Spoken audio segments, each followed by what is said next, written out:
Morning world. It is Wednesday, January 12th, 2022. It is your boy Bevan Designer back at it again for another day of the morning breeze. We appreciate you guys for tuning in and rocking with us. As always, man, hit that like button, subscribe to the page, man, because we do this every single morning, Monday through Friday, man. We appreciate the love you guys show. We appreciate you guys that pull up to us, man. If you guys do pull up to the show, excuse me. If you guys do pull up to the show and you can't stick around for the entire show, make sure you go check out the Kontender app. Hit the download button on that. It's on the Apple Play Store. It's on Google Play Store. All that good stuff, man.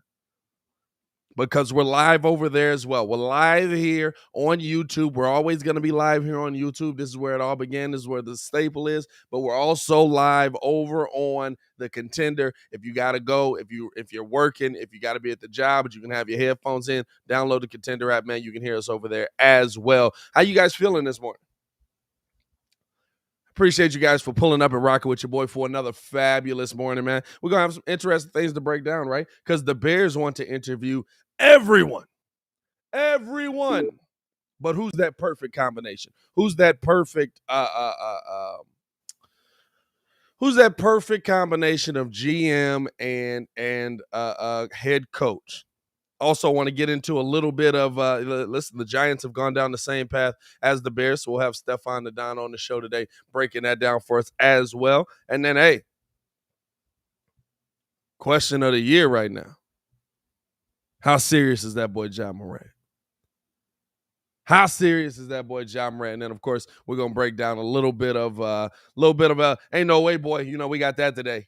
So I got some stories for y'all, dog. I got some wild stories for y'all. So we're gonna get into all that and more, man. Appreciate you guys for pulling up and rocking with us, man. Like I said, hit that like button, subscribe to the page. Welcome into the show here. The man formerly known as Ringo J. Stefan Nadon is in the building. Steph, what's good? Yo, what's good? What's good? You feeling? How you feeling, man? Good, I'm good. So you pulled up on that P.kidd a little bit late. It's all good, though. Hey, this is imperative. Got to get that Keurig set for the perfect time. Absolutely. Nah, man. Let's first things first. How you feeling this morning, my boy? Hey, nah, man. I'm straight, man. Just getting into some of this Bears talk. It's been wild the last few days, dog. You got that mic sounding crisp, though. I like that. Been working with that mic, you know. They got that sounding crisp, though. Yeah, man. Shout out to P.kidd, getting me right. Hey, man, I love it. Now let's get into this, man, because we got both our teams in full rebuild at this point. Basically just said, F it, we all suck. Your boys move on from Joe Judge. We move on from Matt Nagy. But the question on the table for all the teams in place here, but really, let's be real. There's gonna be maybe two teams that find that perfect GM coach combination. More than likely, there's usually just one. Hopefully, it's my team. Hopefully, not yours. We'll see. Who is that perfect combination of GM and head coach that's gonna get these teams right? That's the question we're breaking down. We want to hear from you guys as well in the comments below. So let me know how you guys feel, or in the comments on the side. We got some early comments in here. We got Cornelius in here. We got Robert Schwartz in the building. We got C-Red Nation in the chat. Baki was good. Shout out to y'all, man. We got Baki in the building. Good morning, my boy. Good to see you, man. All the Breeze super fans in the building right now. What are your thoughts, Steph? What are your thoughts? What is the perfect combination for you for GM and head coach? For your team. Give it for your team. You know what I mean?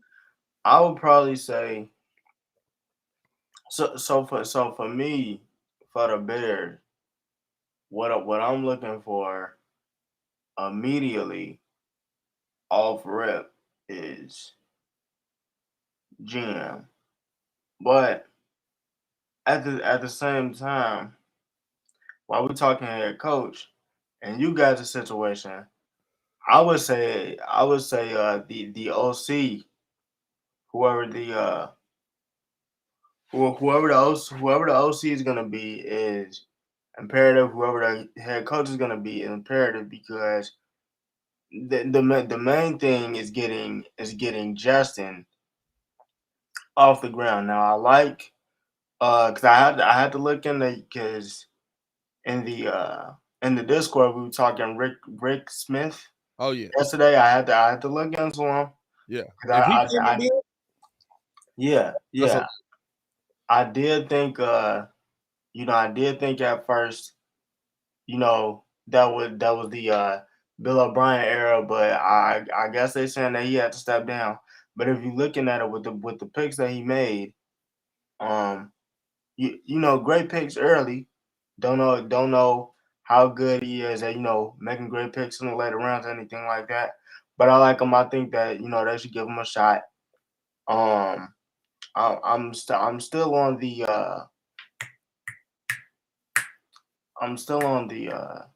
dude from ESPN, Louis Riddick. Louis Riddick. I'm still on Riddick. I don't like Leftwich because I feel Really? like yeah, I feel like he's gonna have him in the pocket. I do like Dayball, however. I do like Dayball because I think he's gonna force Justin to use his legs. So if it's me, I would say either I would give Smith a shot, but I think Dayball would be the dude because he would force Justin to use everything he has in his bag. Yeah. The only thing I don't like is that the reports are coming out that that he's gonna have to report to Ted. All this other stuff. I don't know what's going on with that, but yeah, Smith and Dayball would probably be my two dudes. I think the interesting thing, like when I look at it, is like you said, Rick Smith is probably top of my list, but it's because there's an opportunity to go get a guy that's been there before, right? There's an Right. opportunity to go into the room and get a guy that's done the job, who's done it well. Now, granted, a lot of people are going to look at his resume and say, "Well, he drafted Deshaun Watson." Guess what? That's a layup. He won the national championship. The Bears should have got it right. Ryan Pace smoked a layup. He was Vooch first quarter last night. But looking at the picks that Rick Smith has been a part of, just on that team, and maybe you count these as misses, maybe you count them as hits. Whitney Merciless, Brandon Brooks, Randy Bullock. I don't know why I named the kicker there, but he was a good kicker. You got who else we got? DeAndre Hopkins, DJ Swearinger, Ryan Griffin, Jadeveon Clowney, Tom Savage. That was one of his QB picks, which was put this guy in the back and let's hope we never have to start him. And then of course, you know what I'm saying? Who else we got on the list for him? Oh, by the way, Deshaun Watson, 2017, he didn't miss. Deshaun Watson, Zach Cunningham, Donta Freeman, Carlos Watkins, Julian Davenport, 2016, Will Fuller, Nick Martin, DJ Reader, 2015, Kevin Johnson, Bernard McKinney, Christian Covington.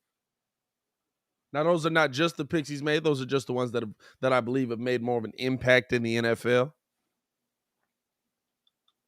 But if you look at what he did from the time he got there, rebuilding that defense, making that defense into a dominant defense, rebuilding that offense, revamping that offense. Now, did not do a great job of protecting Deshaun Watson there. And kind of when he left, that's when Bill O'Brien immediately stepped in and said, "Hey, yo, we're going to trade I'm everything gonna Rick make Smith this even built." worse. we're Hold my going to beer. trade everything that Rick Smith has built and go get us a left tackle. But you know what? At least he knew, hey, we're going to need a left tackle. You know what I'm saying? Like I'm not tripping on fam. YouTube just copyright claimed a video that we made when me and you first started making YouTube videos. YouTube be wild, though. What? That was random. Is the NBA catching up to Golden State? I was wrong. All right, cool. But no, I look at those guys. I look at the guys that he brought in, how he rebuilt the team, how he put guys in a position to be successful consistently, and I like the name. Right, I like the name. I think that it's a good name. As far as head coach, here's the thing, right? We've done, we've done the is this guy good? Is this the next up and coming? Is this the next? You know what I'm saying? Right. Now it's time to me to do go get the guys that have the experience. Go get the guys that know what they're doing. Go get the guys that have built teams. Go get the guys that have coached teams. So for me, my perfect combination, the more I've looked into it, would be Rick Smith for the Bears. Now would be Rick Smith, and then Brian Flores. Brian Flores has already worked with a similar quarterback to what Justin is now. I believe in a much less of a capacity. I don't think that Tua Tagovailoa is anywhere near the yoke that Justin Fields is when it's all said and done. But I mean, at the end of the day, Justin didn't perform as well as we would like him to. But when I look at it, I've seen him be successful with a similar kind of quarterback with less arm talent. I've seen him be successful with a similar kind of quarterback, and guess what? And guess what kind of quarterback he wanted to get in there to work with? Oh, Deshaun Watson. You know what I'm saying? So, and wildly enough, I'll say this, and we'll start the morning spicy that way. If there's any chance that Rick Smith gets a reunion with Deshaun Watson in Chicago with Brian Flores, who Deshaun wanted to go play for, yeah, you bet the farm. You ain't got much of a farm to bet anyway, but you bet the farm. Whatever you need, we got Whatever you need, dog. Whatever you need. Nah, I mean, the thing that I can say is that I'm not mad at the Brian pick. I'm not gonna lie, like wait, so he's a DC or OC or I don't know what Brian Flores was. I believe he was more of a. I think he was a DC before, right? yeah. Um I believe it was a decent. I was just out on the two defensive coordinator thing, but I mean, just looking at his record, I mean, the defense that he's built. I mean, if you look at it from the ground up, if you want to talk about like the dumbest firing uh in the past couple years, like the Dolphins fumbled that because he's proven that if you give him the pieces, Yeah, DC. He was a line yeah, defensive assistant with the Patriots. Not even a DC, really, a linebackers coach. yeah, More of a defensive minded coach. Yes. yeah. If you give him the pieces, like he can go out and make something happen. Yeah. So so that I like, but I'm also aware that we're moving towards a more offensive league. You know the quarterback basically, like if you ain't got a good quarterback, I really don't know what to tell you. And Yeah. to me, the mold is because I mean we talk about Patrick Mahomes and all these guys that's coming up like Lamar Jackson, like playing to these guys' strengths. Josh Josh Allen would be all of that. I know his name is risen. Yeah. He's been playing great these last couple years. But Yeah. I mean, if you see the way that they run their offense, it's just like we got rollouts, we got design QB runs. We need these 3 yards. Yo, I'm finna go over and truck these ones.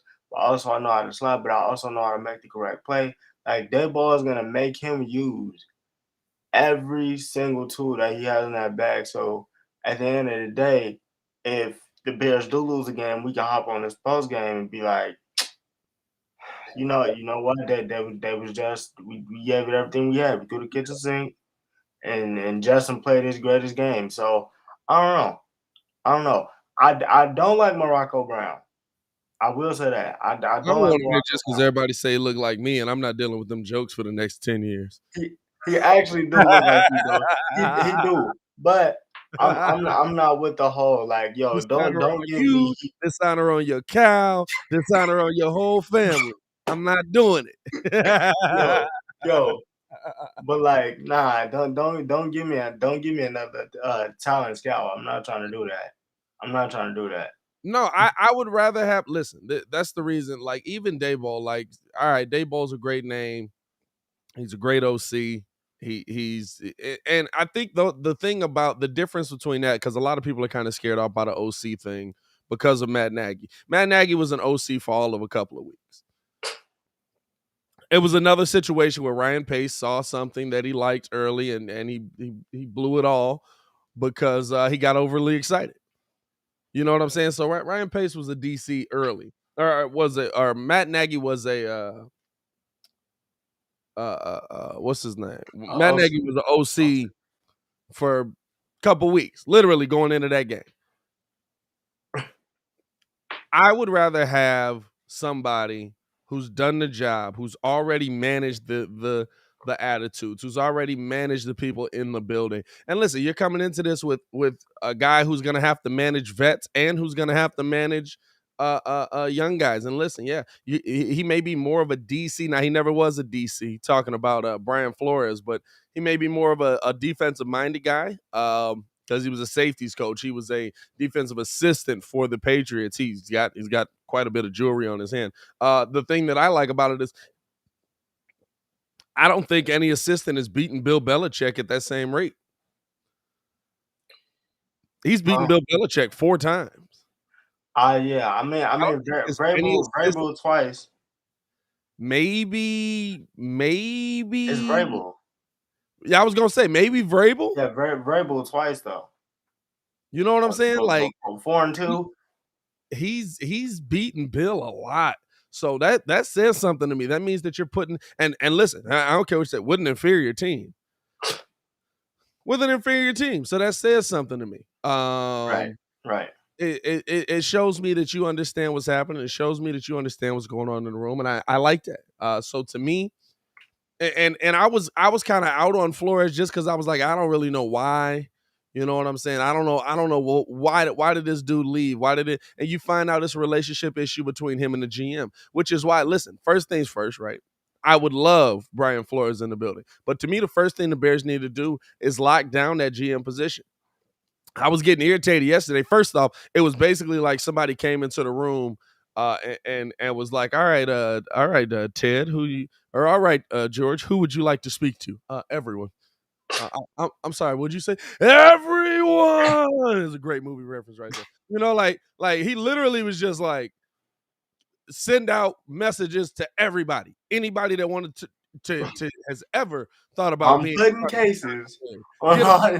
Hey, are you a janitor at a great organization? Get them in the room. We need somebody sweeping over here that's from a great organization, which would be a man, wild. the store clerk. Get him. I like that. I like that. The So caterer. to me, it's like the biggest thing that the Bears have going for them right now is that they are getting these interviews, and that the two dudes that to me are the best dudes for the job are not employed. Rick Smith ended up leaving because I believe I got to double check that. Believe because his wife passed away from cancer, but I don't want to put that's what they that's what it was, right? He ended up that's what it was. leaving. He ended up leaving Houston because his wife passed away from cancer after building that great team down there. And now he's just ready to get back into the game. And then he ended up leaving. Oh, and then Flores ends up getting fired. Like the two dudes that I believe are best suited for the job need no coach in the playoffs. Not Rick Smith is not currently a part of a team. You don't have to go through all the back channels to get them. You can have them in there today. I wouldn't be surprised if the Bears were going to do something if they had him in there already. Talking to Rick Smith about. And especially with Zoom now, you know what I'm saying? I'm sure they're probably not doing too much face to face. Especially with Zoom now, I wouldn't be surprised if they've already had these conversations with these guys, if they've already had them in the building. And so I like the opportunity there. Now the problem here comes the everlasting problem that's going to be a problem with your boys out in New York as well. Is the ownership group going to let these guys do their job the way they're supposed to do it? Yo, and I feel like that. I feel like that's the biggest thing. That was actually my next question because the fact that that I'm hearing that the coach and the GM got a report on y'all side to like For sure. George and Ted. Yeah. Well, more so just George. Ted really like everybody be mad about What, Ted, and I get Ted's been the president. what is Ted? Ted is the Ted's the money president. dude. He literally just signs checks. So what? Hey, listen, they let Ted make football decisions one time. He said, no, the Bears can't move up to go get LaDainian Tomlinson. And they was like, all right, you done. LT ended up being LT, and they was like, you're done. You'll never make a decision again in your life. Done. Go sign some checks. Go build us a stadium. Go make us some money. I'll backhand you. Ted literally does nothing. Now I get like at this point, we're just trying to fire people to fire him. Ted literally does nothing. Hit him with the old Vince McMahon. But nah. But that mug, because I'm looking and it's just like, okay, we gotta report to George. We gonna get this little 5-man weave going. But it's like, yo, George don't know what he doing. This is like he clear. At least George told you. I don't know. Oh yeah, no, he at least he told you don't know what he's doing. My problem with George is George as a human being, and guess what? Sometimes billionaires are jerks.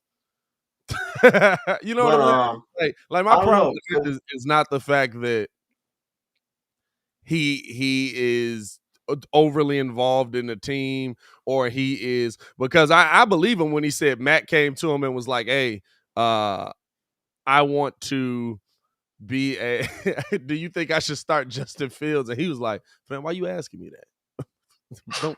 Don't ask me that question. I don't know. I don't do football. I do money. Make me the money.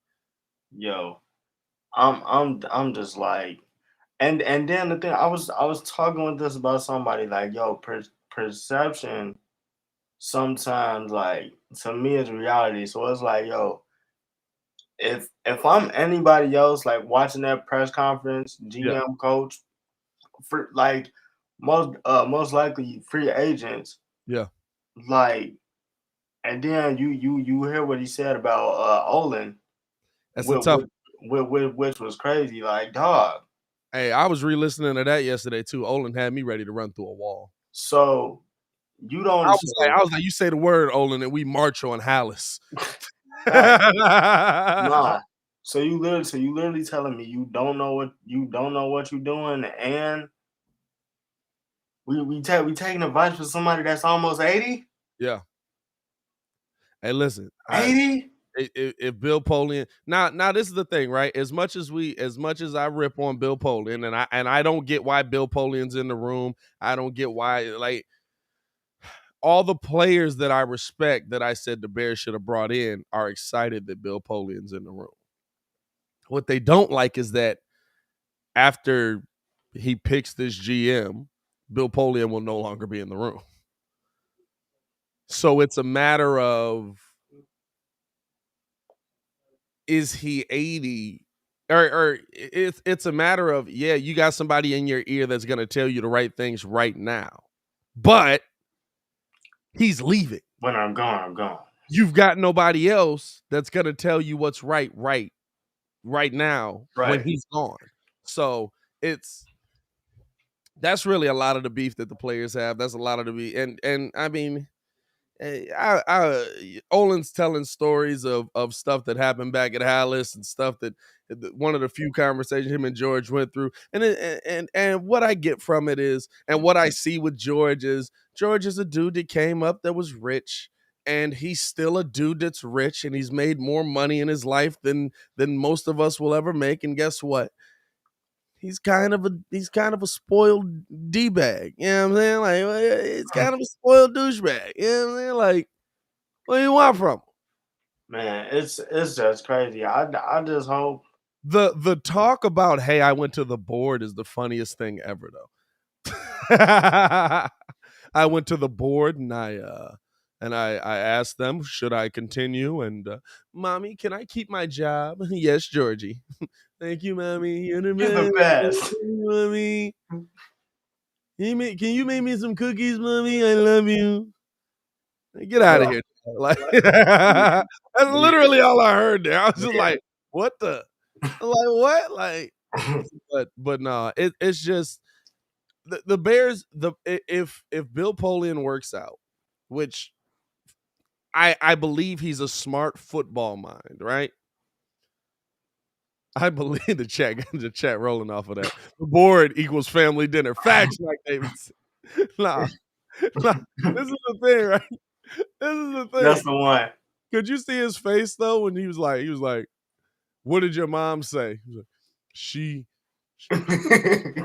very, very disappointed. It was like, boy, if you don't get your crybaby, what are you doing right now, dog? What are you doing? It's too early for you to be this whiny. It was 1:00 in the afternoon.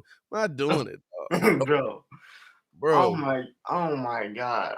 I It, love I love in the interview too on 670. Olin's like, if he had said that to my face, we'd have had some choice words. Now we both too old to be fighting, so there'd have been nothing physical there. But he wouldn't have wanted to say that to my face. But no, dog, it's one of those where like I look at Bill Polian being in the room.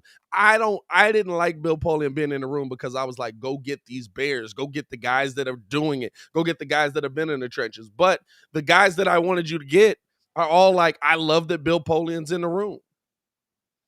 So hey, I mean, I ain't never that's played nice, the but you ain't gonna NFL. keep him. You said what? I said that's nice, but the fact that he not gonna stay in the room. I Well, I mean, mean, here's the thing, right? If how much autonomy was Ryan given? How much was he allowed to control the team? I think when he first got there, we saw that he wasn't able to control the team. That's why John Fox got there with the great Ernie Accorsi making decisions. Which also another layup. Hey yo, let's go get the coach who was also in the Super Bowl last year. Let's see how that works out. Like, okay, thanks. But I see Bill. Okay, Bill comes in. Bill's not going to stay in the room. If you come out of this with a Rick Smith is going to be somebody who's going to tell Ryan or is going to tell George what he thinks. You know what I'm saying? Rick Smith is not going to be, or you're not going to get those guys, and we'll continue down this cycle. Now that's a real possibility, as Matt Nagy would say. That's real. that's real. That's real. We got to figure out the why, and that's real. Dog. I He mean, didn't, he didn't give me a why on the way out. I was kind of upset. bro, I mean the press conference was so Matt Nagy-esque though, because I feel like he just said a lot of stuff, which Oh, you talk about George? yeah, like Yeah. he just said a lot of stuff, and at the end everybody was just lost. Like y'all was here after the press conference. What? What? Man, we really, What? I'm not gonna lie to you. It felt like when George went up there and started talking, dog, it felt like, remember in what was that? Was that WrestleMania? One of them. I don't know wrestling like that. I should know more, but I don't. But like everybody's in the ring. So oh no, it was Raw versus SmackDown. Oh yeah, yeah. Everybody's in the ring, everybody's fighting it out. That was Bears fans. We just excited. We going crazy in the ring. You talking Here about comes the Stone Cold, which is George, just like, uh, just laying people out. Everybody, it doesn't matter who. Doesn't matter who, just Bears fans laid everywhere. You know what I'm saying? Like it was sad, man. It was sad. Hey, we appreciate y'all for tuning in and rocking with us this morning, man. Hey, if you guys are on Twitter, man, tweet us your GM combination. Tweet me and Steph, man. Either one of us, follow us on Twitter as well. Tweet us the GM coach combination you would love to see here. I really like what Rick Smith did with the Texans. And maybe there's a little bit of something there with Deshaun Watson as well. It's just like, oh, well, he got that one right. Maybe we should bring in the guy that got that one right. My thing is, but it's like you said, are they going to allow them to run it? Because I mean, even on our side of it, it's like okay, John John Ma was like, okay, well, maybe this is salvageable, and then he saw the 39 on Sunday Yeah. with the QB sneak, and he was like, nah, dang, Georgia's not it. Like this is crazy. And then, the thing about it is we have so much money coming off the books. I mean, we still got Saquon, but it's just like you had to get him out of that because like I said, we have a fifth and a seventh. You can't afford to mess this up right now. I Like, love that Gettleman stands down. There's no way I dog, don't let dog, Gettleman stand down. it was so whack because There's he no way I would would have let Gettleman he stand down. I would have absolutely fired dog. him before he I even kn- got I knew he was gonna do that because it was like because he saw the 39 and that mug was just like, dang, bro, that mug really is trash. Hey, I'm I'm about to get fired. Matter of fact, before they do that, I think Hey, I think it's who my went time. out worse? Who went out with a worse coaching performance? Joe Judge or Matt Nagy? Matt Nagy went for it 4 times on 3rd down. Nah, yeah, I still feel like it's not because as bad as that third and nine was, like you was up 14. Yeah, that's true. You you was up 14 and literally just settled it because I don't know. I don't know. It's just like, but I mean, us because Russ is talking about he might possibly want to play here. The Man, thing Russ that talking about he wanna stay in Seattle now. hey, I don't blame him with the way it's looking. But the whole because the thing that I got on Brian Flores was that they said they was actually about to make the trade for Deshaun because everything checked out, and they was just gonna have him sit. But I guess the GM was like, "Yo, I'm rolling with Tua." Yeah. Brian was like, "I wanted Deshaun," which Which is wild, by the way. It's like, that's a layup, dog. hey, I mean, hey, if you want to stick with Tua, by all means, like do what you gotta do. But I Hey, mean, just don't let me, just don't let me get in your way. I'll be out of here, dog. hey, dog. But I mean, it's definitely I want to see I do want to see Justin get off the ground. Yeah. So yeah, nah, I want to see Justin get off the ground. So the GM is definitely imperative. Y'all still on this Josh McDaniels thing. The only thing, okay, so Hey, listen, I've the seen him only twice as thing, a head coach. He sucked both times. I'm confused fact, on why all of a sudden, like, that's really how the NFL work, ain't it? Like, literally, you can suck, but if you're young enough, you stick around, you go back, you're doing a good job, you get another shot at it. Josh McDaniels then got 2 shots at it. He sucked both times. bro, nah, and that's facts. The only thing that I could say, What is it? Or maybe it's just one. Is it just one? Was it just Denver? nah, it was just Denver. It was just He Denver. turned down. He had another job. He had another job. He No, had I think he had the Jets job, no, the but Bill, coach job. huh? He had the coach job. Yeah, nah, it was a coach job, and Bill was Yeah. like, "Look, I can't have you leave just yet. Uh, we still Stick need, around. I'll die eventually, and you'll take over the team. yeah, I don't know when that is. I don't know when that is. Nobody knows, but when it happens, you the man. Nah, the only thing I can say about that is I would just say wait until the playoffs. Watch the games. Like don't get so thirsty on Josh McDaniels yet. I mean, because Daniels. it's a lot of people that's out there that that they can still get head coaching jobs. Like y'all saying Josh McDaniels, I ain't seen nobody say Kellen Moore. I ain't seen nobody say Kellen Moore. I've seen Eric Bieniemy like just wait until all the cards are on the table. before we actually bring that back up. Well, my thing is, you know what I'm saying, like, and this is something I do need to look into as well. It's about what you can build. It's not about like I don't need a head coach that's calling plays. I just don't. I don't need a head coach that's play calling. I don't need a head coach. I need a head coach that can put a staff together. Yeah. So I need a head coach that can find me an OC. I need a head coach that can find me a DC. Or that can be one of those pieces and find me the other one. Because listen, as much as everybody wants to come in here and laud Lovie Smith, that was the biggest problem. Couldn't find an OC. As much as we want to talk about Matt Nagy, Matt Nagy. You know what I'm saying? It wasn't a good OC. That's the problem to me. So it's about what kind of. That's the only reason. That is the only reason that I was ever interested in seeing what John Harbaugh was doing.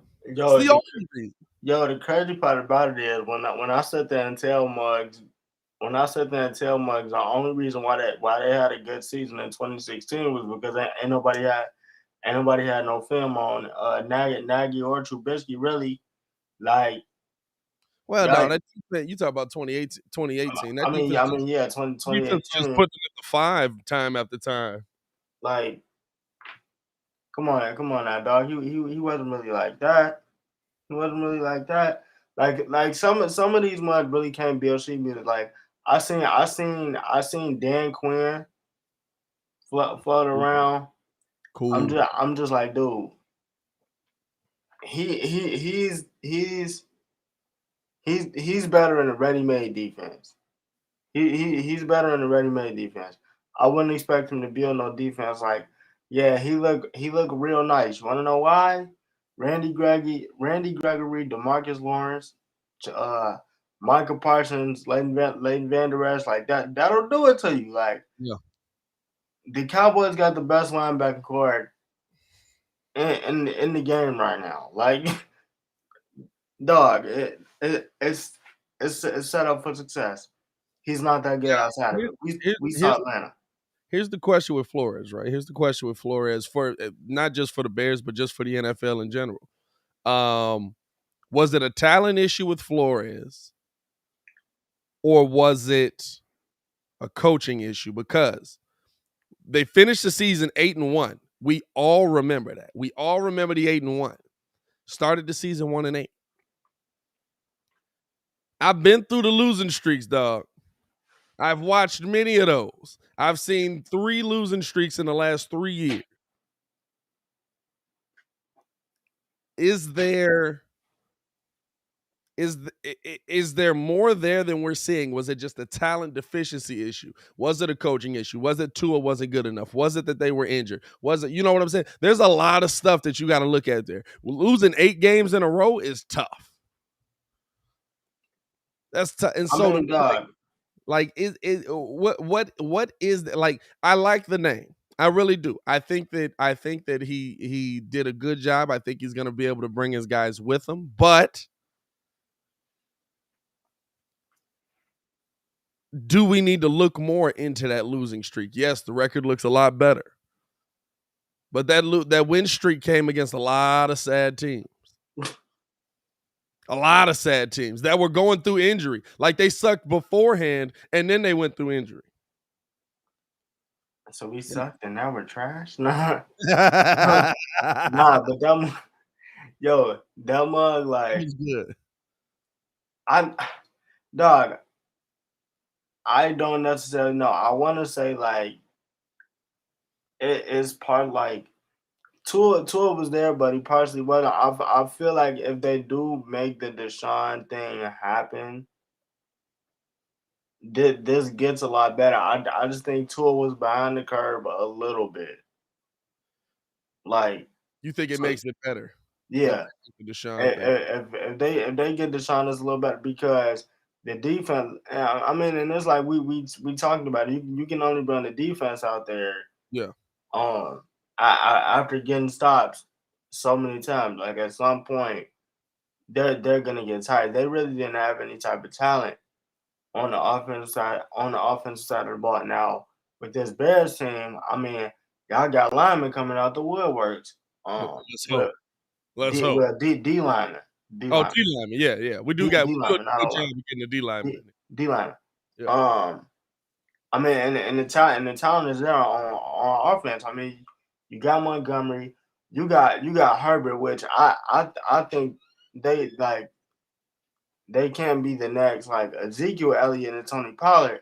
But Yeah. I definitely think you got something there with Khalil Herbert and David Montgomery. You got Better Justin who talent here. you said what? I said that. Well, I don't know. I was gonna say there's better offensive talent here, but I mean they got Jalen Waddle. Tua showed more than Justin did.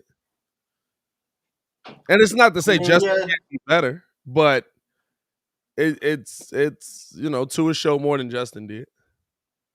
most definitely. But I feel like if you get the pieces around them, I mean, Justin ceiling is a whole lot higher. I think with this team, especially if you bring in the right free agents, I mean, players definitely seem to like him. Yeah. So I mean, you're gonna get some offensive talent in the room, and the base is already there. You just gotta fix up the line a little bit. No, for sure. You just gotta fix up the offense. You gotta fix up the offensive line a little bit. Now this is how the Dolphin season went here, right? Beat the Patriots 17-16 week 1. Rookie Mac Jones playing. Lost to the Bills 35-0. Lost to the Raiders 31-28. Lost to the Colts 27-17. Lost to the Buccaneers 45-17. Lost to the Jaguars 23-20. Lost to the Falcons 30-28. Lost to the Bills again 26-11. Beat the Texans, beat the Ravens, beat the Jets, beat the Panthers, beat the Giants, bye week, beat the Jets, beat the Saints who were reeling all season.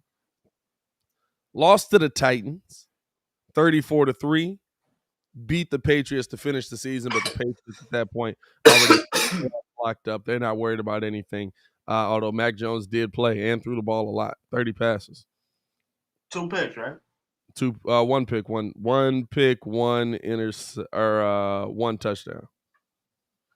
Now again, he's going up against Tua, who's 15 for 22 with 109 yards, 1 touchdown, and that's it. So it's one of those where Dog, I don't know. It's just so wishy washy, bro. I can't. you know what I'm saying? Like, that's my question, though. Like, are we getting excited by Flores just because he's done the job before? Does that mean he was actually good at the job? That's the question. Does it mean he was good at the job? Yes, he finishes with a winning record. But, I mean, is Miami's talent that far off from ours? They got Mm, nice defensive pieces. I would say They don't have a great defense, but they got nice defensive pieces. I hate to break it to you, Bears fans. We've got nice defensive pieces. We don't got a good defense. We got Khalil Mack, we got Robert Quinn, we got Roquan Smith, we got Jalen Johnson, and that's it. and that's it. Maybe Um, Eddie Jackson has a bounce back year with him. You know what I'm saying? Like, but you got nice pieces. You don't have a full defense. yeah, I don't know. I mean, I'm like Steve-O, dog. I'm totally 50-50 on it because it's just like, dog, why are you losing that many games in a row and getting hot? And then mind you, I mean, it's still COVID going around, so Yeah, yeah. like, I would have to go back and look at each individual game, which I just haven't done yet. I like the idea of Flores. I like Flores because of the experience. I like Flores because I think with Rick Smith's going to put a good team around him, and I think that Rick Smith is pretty good at finding head coach. Listen, say what you want about Bill O'Brien as a GM. He's an awful GM. Won a lot of games. Won a lot of games. Got the job done. Had that defense playing night. Did some nice things for the for the touch, the touch. Texans. You know what I'm saying? So I know he can pick a coach. At least the coach that's going to put you in a position to be in the AFC title game. or the NFC title game in this situation. You know what I'm saying? So that's where a lot of the question comes in, man. That's where a lot of the question comes in. And let's get into y'all boys as well, man. Because you guys went down the rebuild path as well. Fired everybody and their mama. Had to. The Giants have been a joke for pretty much, 6 years now? 5 years now? 5 years. 5. I'll tell you why. In 5 seasons, Oh, yeah. the New York Giants have not only not finished the season with a winning record, they've never had a winning record. In 5 seasons, the Giants have never gone 1-0. They've never gone 2-1.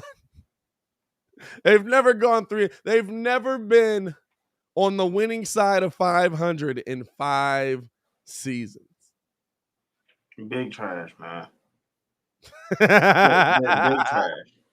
So was our resident Giants fan in the room after seeing Joe Judge walk out of the door yesterday, and I'm sure you're pretty excited about that.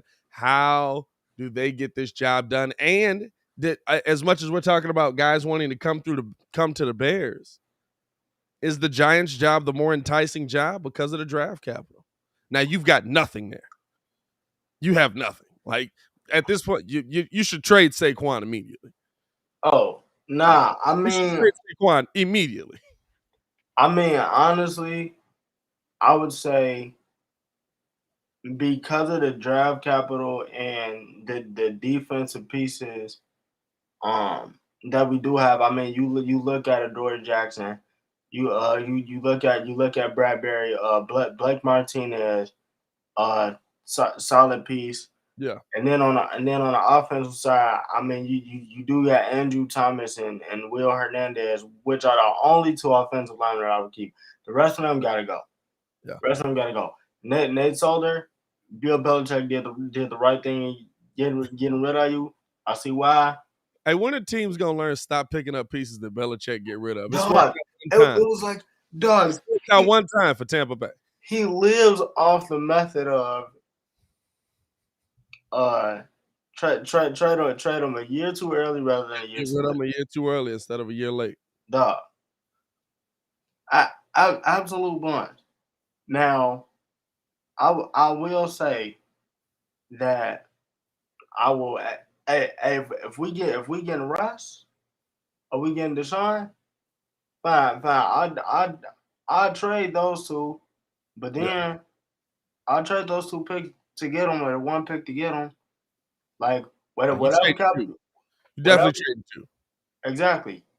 Whatever you got to do, I'm with. Because at the end of the day, I mean, we still might have Saquon. Yeah. Still got Kadarius Toney. We paid Galladay. He's not going anywhere. Still got Ingram. So it's just like these are at the same time valuable trade pieces. We need an offensive line and a quarterback. Our biggest problem has been he's a friend of the family, so we're gonna hire him. You feel me? Like, gentlemen, he's had lunch with my dad before. I really don't want to tell him no. Like, I really can't tell him no because later on, we're at the Thanksgiving dinner table, sitting down. He's gonna ask me. I'm not trying to hear him talk about, well, why don't you do this and why don't you do that? Like, I'm not trying to hear that, so we're just gonna give him the job. Like, no, bro. This is the Giants, dog. Like, we've had great defenses. We stayed solid. We have never been this bad, and even when we have been trash, we've at least competed, dog. It's impossible to be this bad. That's how bad it really has been. That's why I was like surprised and Muzz were like, man, Joe Judge had these guys playing with poor talent. And it's like no. It's impossible. In 5 years, you've been above 500.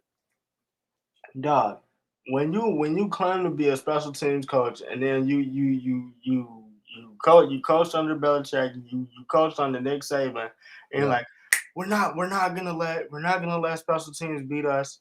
this, and this. I'm gonna have these guys prepared. Yeah. You get to the Bears game, and then it was this one particular Hakeem play. They Grant. kick off. He goes like this. Ball goes, and he's just like, I'm gonna walk away from it. It's free game. That's your idea of having these mugs prepared?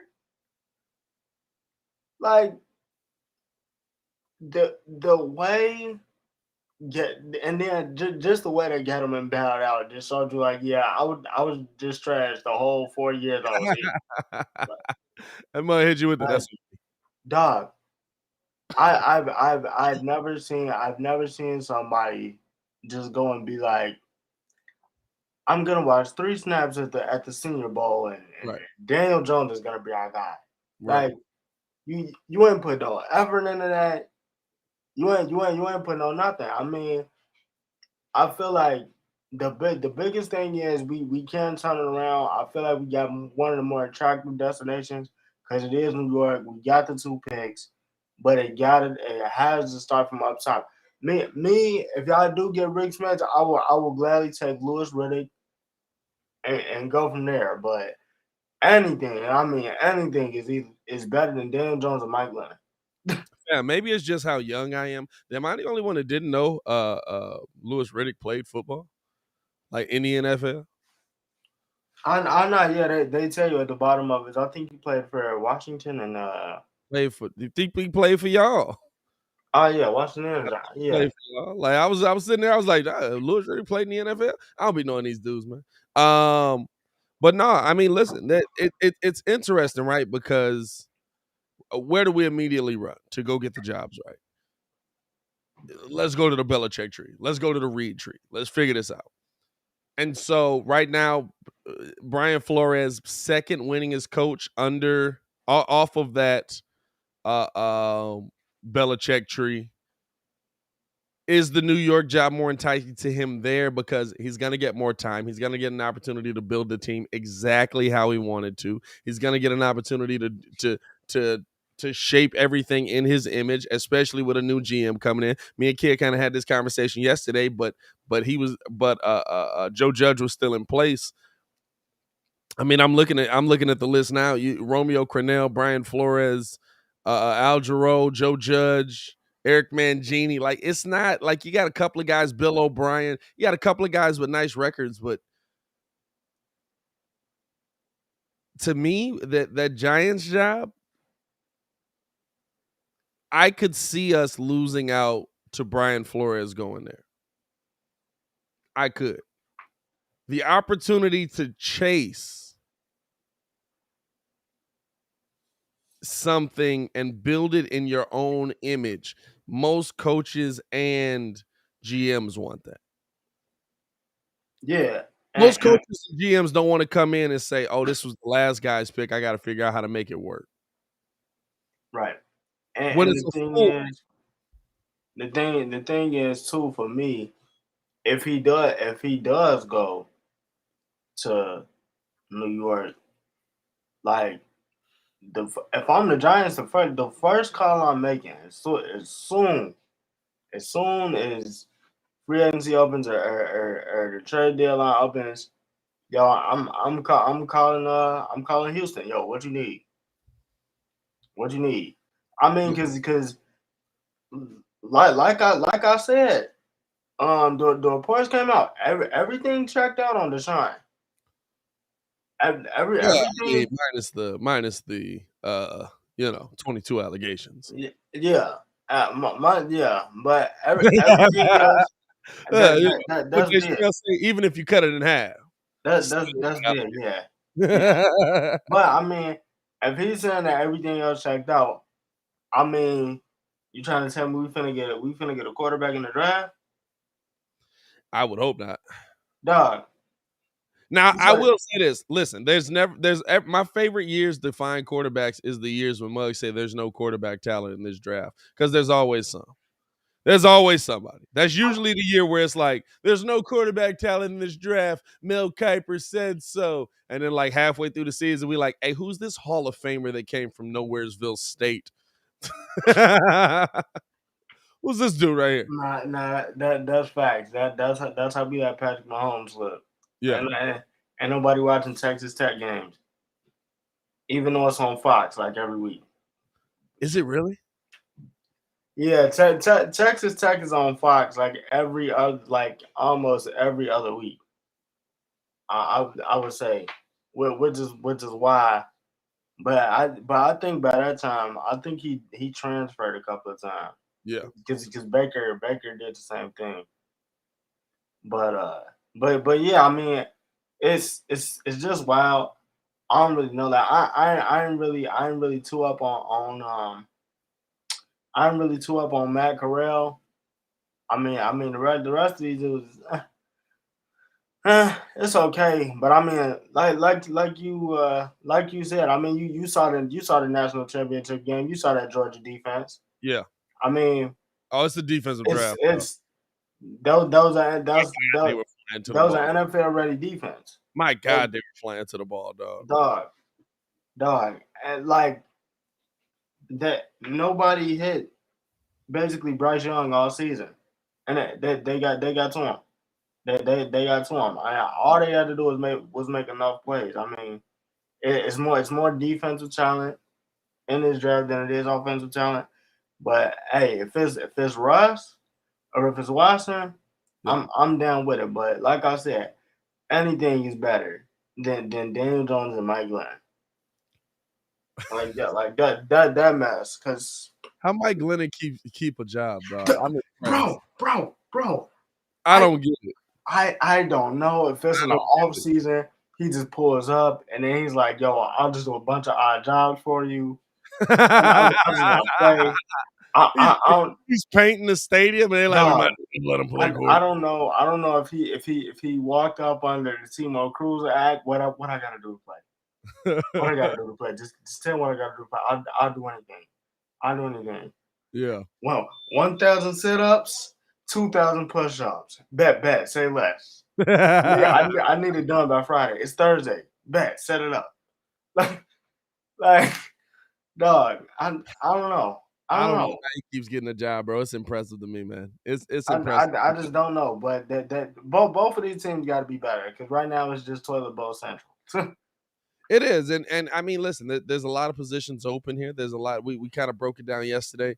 There's a lot of teams. There's a lot of opportunity for head coaches to come in. Less opportunity now. There's still those 3 GM jobs open: New York, Minnesota, and Chicago. And now it's about how do you prove that Chicago is more enticing. And to me, it's that you got to be sold on Justin Fields. You got to be sold on what Justin can do. You've got to be sold. That's the only way Chicago's more enticing. And if they're not sold on Justin Fields, what does that mean? You know what I'm saying? Like, Dog, if they're not sold on Justin Fields, I mean that's you traded up to get him. So I mean, you traded up to get him, but I here's the mean, question: is a good GM, a good talent evaluator, worth taking the risk on it? Right? What I mean by that. Do you hire somebody who maybe doesn't believe in Justin, but is willing to listen? I'm gonna still build this team. I'm gonna put some pieces out here. Let's see if he can play. I don't think he can, but maybe he can prove me wrong. Do you still go get that guy? Because I'll tell you this right now. Now it might not mean he's gonna come in and trade Justin. It might not mean, you know what I'm saying, but maybe he just doesn't believe in Justin. Do you still hire that guy? And the reason I say that, we've been in this situation before where we could have got a GM into the room, right? We could have got a GM into the room. And Chris Ballard, all he wanted to do was get rid of Jay. Hey, let's get rid of Jay Cutler. He can't be here. He's toxic. No. We can't get rid of Jay. How can we get rid of Jay? I can't believe. And then Chris Ballard leaves. You bring in Phil Emery. But Chris Ballard was the right pick at GM. At this point, Chris Ballard probably has this Bears team on a completely different level. You know what I'm saying? Like it's one of those. Like that's the question you have to ask yourself. That's the part where you have to look at it. Like if he doesn't believe, if a GM doesn't believe in Justin, but you believe he's the right GM for the job, do you still make that move? If a GM comes into New York and says, "Hey, we got to trade Saquon," I don't care how high you drafted him. Yeah, I Do you mean, still make that move? the thing about Saquon is like I would definitely get rid of like, and this is the thing. I like him. Like I like the dude as a person. I like his makeup. Dog, he's great. He just Dave Gettleman never got to do the line. He never Hey, got on the line. Like, hey, dog, I've been telling you this for 5 years. I just need y'all to understand like I've been telling you this for 5 years. how reckless the drop off. This was the only rookie since Eric Dickerson and Edgerrin James, 2,000 yards from scrimmage Hey, and 100 catches. and it ain't work. 100 in his rookie season. And then it was like, yup. If he can do this with a trash line, I'll Keep like giving to see what he does with a good line. Hey, he never got on one, so we ain't never gonna find out. Hey, dog. I'll never let y'all live that down. Y'all took a running back. Dog, and the thing is, it's like he still got it, but like even for my sake now, I just want him to get out. Like, dog, You just feel bad for him at this point. bro. Like, he made a move on Roquan during the Bears game. They Yeah. and Roquan sniffed it out perfectly. Yeah. Juked the mess out of him and just ran for 8 yards. Yeah. Just like, Hey, look. That's great. I would have took him in the third. like, Ain't get that man no offensive line around. hey, dog, you ain't finna give me no offensive line. Like, dog, what is the purpose? Yeah, you Like, got to get up. why am I out here? You got to get up out of there. That's tough, dog. That's tough. You all right though. You all right. Hey, listen. We appreciate everybody for tuning in and rocking with us, man. We're gonna shift gears into a little bit of NBA as well. But before we do that, I want to let you guys know, man. The support for the Windy City Breeze here brought to you by Fanduel, man. We appreciate them for showing us so much love, man. Continuing to support us. Hey, are you like us, Bulls fans that know they can run a successful franchise if given a chance? But we've teamed up with FanDuel to give you that opportunity to put your GM skills to the test.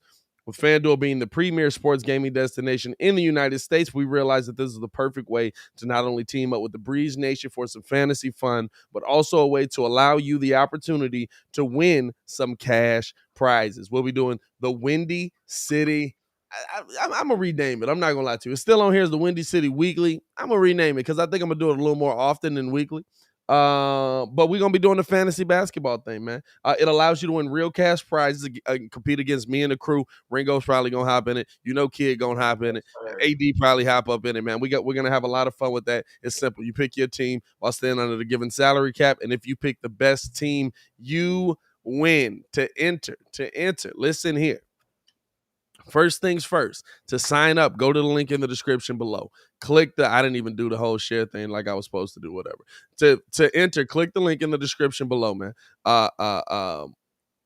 Make sure that you check out the FanDuel contest there. You sign up through our link because our link is the way to it does help us. You know, it's a paid sponsorship. It helps us get a little scratch in our pocket. It helps us continue to get up early mornings and do this for y'all, man. So we appreciate that love on that side. But yeah, you click the link in the description below and then keep an eye on the community tab. I'm probably going to post the link after. The contest is going to have 20 contestants in it unless we end up getting a bunch of people that want to do it. But the contest currently is set at 20 contestants. I've got my lineup set. We're going to get it over to Ringo, AD, P.kidd, probably the super producer Joel Holt. So that leaves 15 spots. 15 spots for y'all to hop in, man. So if you guys want to sign up with FanDuel, show some love to this crew and me, hop in the comments below, click that link in the description, sign up with FanDuel, and then keep a lookout for that link because the first 15 people that jump in there going to be playing with us. And tonight it's a specific contest. It's going to be Brooklyn versus the Bulls. So shout out to them for that, man, and just appreciate them for supporting the Windy City Breeze. Thank you. Let's get back into it, man. Let's get back into it. Now, before we do that, let's take a quick break. We'll be back on the other side. We're going to be breaking down a little bit of NBA because, like Don Burr said right here, poor Don Burr, 46, bro. Detroit versus everybody. Nah, Detroit getting done up by everybody. That's what that is, Don Burr. I hate to tell you that, man. Stay safe out there, brother. You know. But we're going to take a quick break here, and then we're going to go on the other side of it. We'll break down a little bit more NBA, talk a little bit of Kyrie Irving possibly playing tonight. I don't know what the stipulations are on this. I'm trying to get the information in as well, and then break down, kind of what's going on with this man, Ja Morant. He is ridiculous right now. It's the Morning Breeze, man. We'll see y'all on the other side.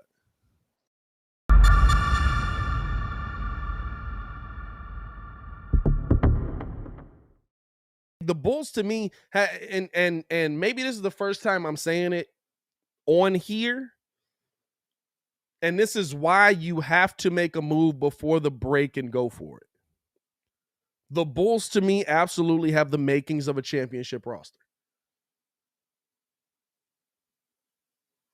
100%. They have a championship roster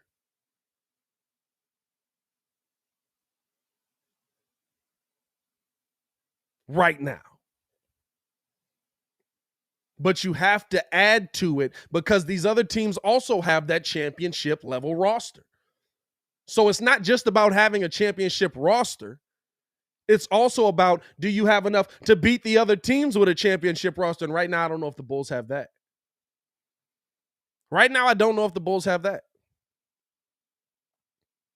Because I'll tell you this right now, and we're going to talk about this on the live show. By the way, we will be live tomorrow from 6 a.m. to 9 a.m. For all of you people that are up early going into work, tune into the show, man. The Morning Breeze starts tomorrow. We're going to be live every week, Monday through Friday. And we're going to be breaking this down. But when Kyrie Irving comes back to the NBA, I've said this all year. It's Brooklyn's league, and the rest of us are in it. Now, there's going to take some time for him to get acclimated. Of course, now he's dealing with the health and safety protocols. There's going to be some time with that. But if we continue to do that,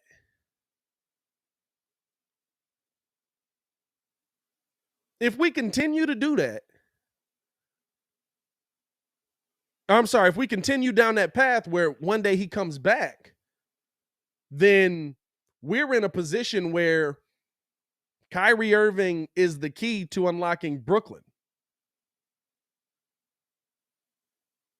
And if they're fully healthy, and at this point, it doesn't even matter. We've sat here all season and talked about the struggle that James Harden is going to have. We've talked about all season, like, he can't do it. They're not going to win a championship. James Harden is not a factor anymore if Kyrie Irving is 100% healthy. Now, of course, there's still the fact that I say that we've never seen Kyrie 100% healthy. The one time we saw him healthy, he helped win a championship. Yeah, I'm saying. But to me, that's the biggest thing that the Bulls have going for them. The unknown of Kyrie.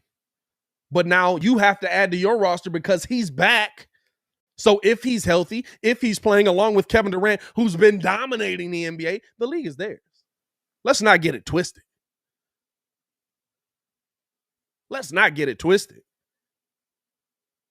Golden State, okay. I love it.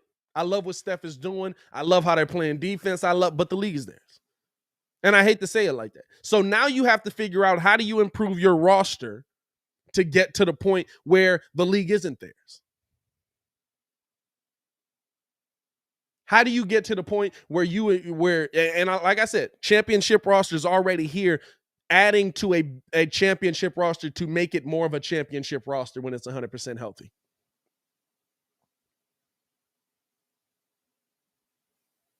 We've seen a lot of championship rosters get beat. A lot of them. Shaq and Penny had a championship roster, got beat.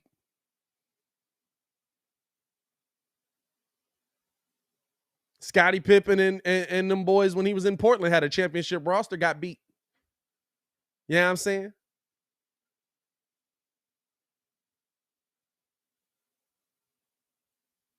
We've seen a lot of consistent championship rosters get beat. Championship level rosters get beat by better championship. How do we get to that point? So now you're looking at who can you add to this team. And AK told you he's still going to add.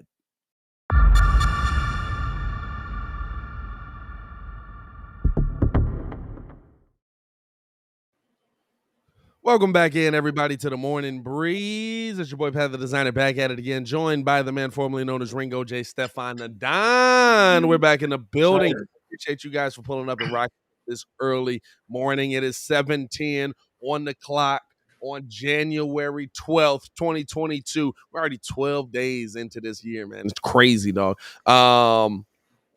This year's flying. We got to make it a successful one out here. We got to at least get enough funding up to get Stefan some better lighting. Not gonna lie to you.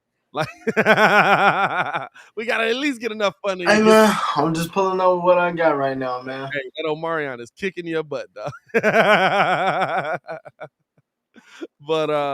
But nah, man. We appreciate y'all for pulling up and rocking with us as always, man. If you guys haven't done so, hit that like button, subscribe to the page, man. We do this Monday through Friday. We'll also be live for Bulls live call tonight. If you guys are Bulls fans, if you're rocking with the live calls that we do, man, special treat tonight. Gonna have Carmen DeFalco on from ESPN 1000 watching the game with us. It's gonna be a fun night. It's gonna be a fun time, breaking down just kind of his journey in sports talk, how he's gotten to where he's gotten, kind of getting some stories out of him, some entertaining stuff, and of course breaking down Bulls basketball, maybe even breaking down a little bit of Bears with him, getting as much content as we can out of it. So it's going to be a fun time having Carm on. Carm's a great dude, man. Met with him or hung out with him a couple of times out at Twin Peaks. So it's going to be a pleasure to get him on the show here. So pull up for that. It'll be a fun night as well. Let's get into a little bit of NBA, my boy. Let's get into a little bit of NBA. Because first things first, we gotta go. I got 36 inches of bullhead back here. Game of the night. You got the Bulls versus Brooklyn. Now, first things first, what the heck is going on? Can Kyrie play or not? As far as I can tell from everything I've read, right? The vaccination status of a player will not hinder him from being able to play here. The vaccination status of a player will not hinder him from being able to play here. So Kyrie Irving should be able to play tonight, whether he's vaccinated or not. Which I kind of like because I want to see how this Bulls team looks versus a team that's actually pumping away and contending and stuff like that. You know what I'm saying?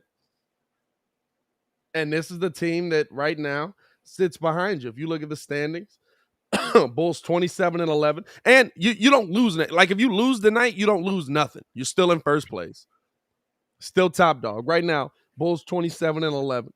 Then it's Miami 25-14. Then you got Miami, or I'm sorry, then it's Brooklyn 25-14. Then you got Miami 25-15. How's it feel looking up? And then you got the Bucks down there. Hey, still third though. Got wins on both y'all. Still third, but you definitely had us behind you. How's it feel looking up? Hey, your neck tired yet? But and then you got the Bucks at 26-17. I want to see how this Bulls team looks versus the Brooklyn Nets at their best. Because guess what? We're gonna have to go through the Brooklyn Nets at their best. Even if Kyrie doesn't get the vaccine, he's still gonna have to play us here. You know what I'm saying? Like it's you have to, like, I know a lot of people are, oh no, how can Kyrie play? How can this and that? All right, he's not vaccinated. Past that. Now, here's the scary part. Might still not play. Both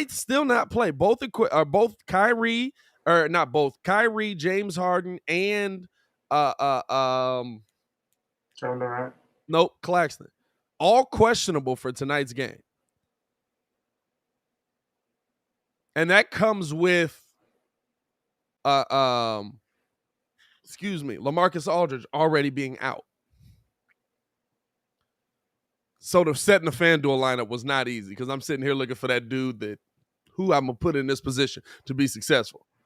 I'm just like, I'm getting the dudes I don't know. That's I the don't know tough what to do. part about FanDuel too. I'm not gonna lie. Like you be looking at it, especially now with all the 10 days and stuff like that in the league, you be looking at it, you just be like, who is that? Like on some of these dudes, there's not even a picture for them. That's hilarious though. But they're in the lineup. But they're in the lineup. You got to put them in the lineup. Ain't nobody else to play. Who else I'm gonna play? Janitor. Let's go. It was him or Ringo. I don't know. So to me, this is the game of the night. To me, this is the big game. To me, this is the game that's gonna set the standard moving forward, especially if everybody's able to go. Now, of course, if the Bulls beat them and everybody's able to go, we're gonna hear, oh yeah, Kyrie's ankle was hurt. Harden couldn't go. We're gonna hear all the excuses, but I'm looking at this game as a measurement game. We haven't faced the teams that we're really going to face. We faced Miami. We lost both games. But in both of those games,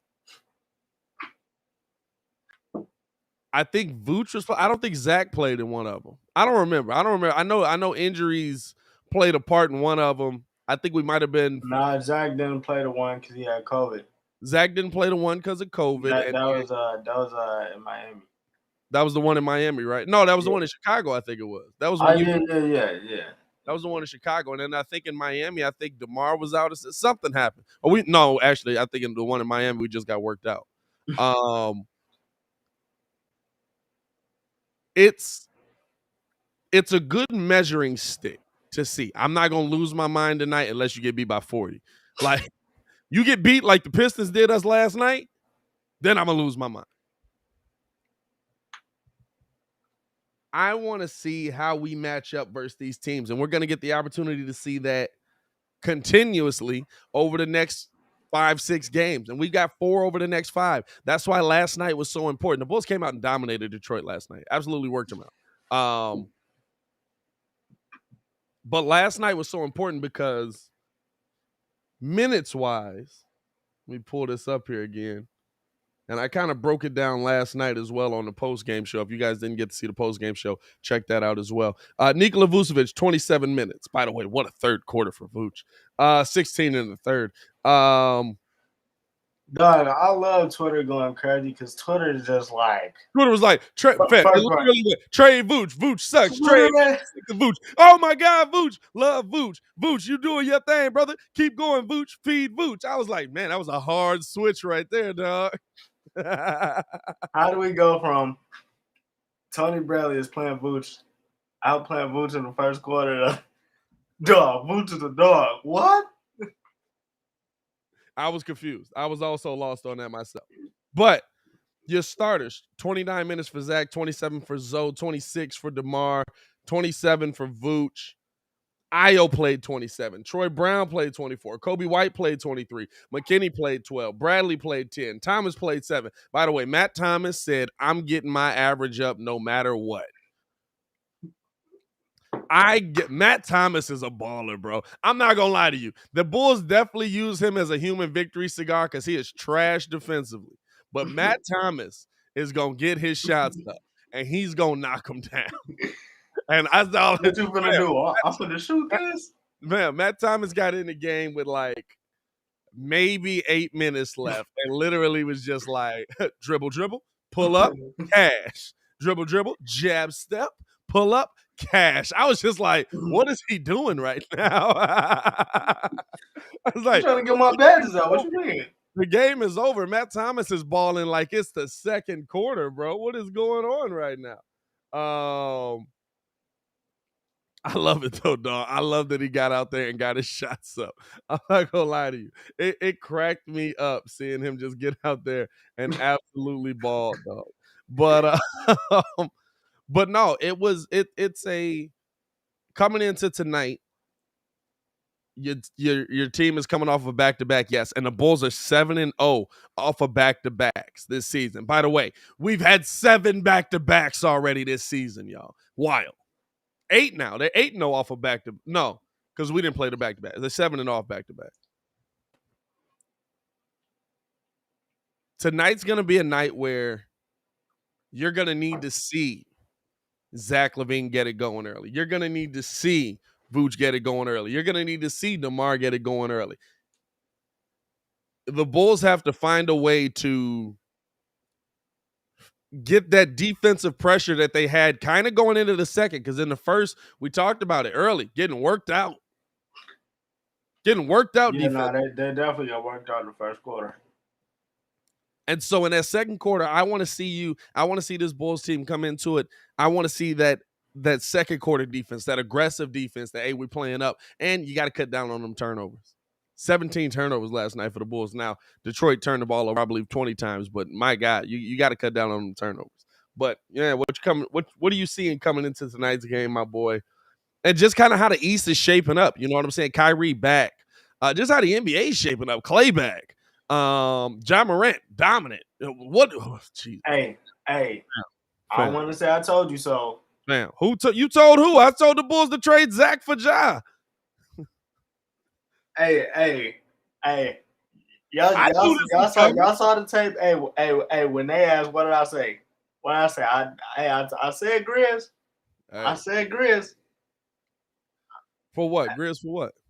Cause we said surprise team. I told y'all the Grizzlies. Yeah. I was with top 3. I was with you. I think I want to say I picked Minnesota maybe because of Ant. But yeah, bro, you know they're 16-9 when they trash, dog. They trash. I don't get it. Dog, I don't know if that's coaching. I don't know what they're 16-9 when Cat, Ant, and D'Lo all play together. But you said when they all play together? When they all play together, they cold, I guess. But like I don't know. But I mean tonight though, in actuality, they trash. They not. They like just under 500, but it's like, yeah. You losing the teams you shouldn't lose to. They fight. They fight. Yeah, they scrappy. They scrap. They scrap. Nah, but I mean, honestly, tonight I really hope everybody play, because and this is what I was getting at.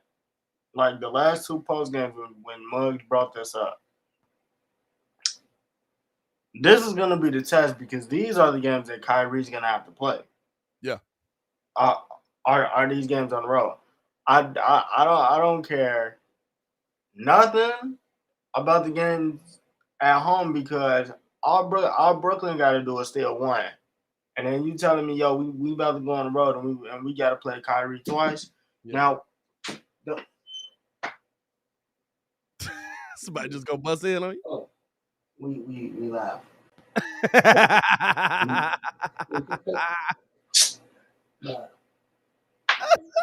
Anyway, that's my part, y'all.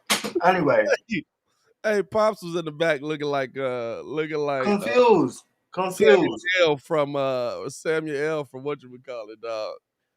Confused. Hey man. Anyway, so no. What you doing? Pops definitely walked in and thought you had an OnlyFans going. What is going on in here? This is not. You walked in and thought you had the OnlyFans busting right now. Yeah, but you 730 OnlyFans? That is terrible. Derrick, bro. Get off line. Hey, you starting off there. Hey, you starting off there. That's a problem. That's a problem right there. Hey, if you punching in on OnlyFans like it's a 9 to 5, you got issues. Or you making bread, one or the other. I don't know. Hey, I don't know what clientele you got going, but nah, that so basically these are the games that he's gonna have to play. But essentially, I feel like with Caruso not being there, this might be big. Yeah. Even though the Bulls should have the advantage on the glass, I want Claxton to play because I feel like at the end of the day, this whole game is going to come down to Claxton versus Vooch, and if Vooch gets outboarded, then the Nets will probably win the game. KD is going Claxton's KD. game time as well.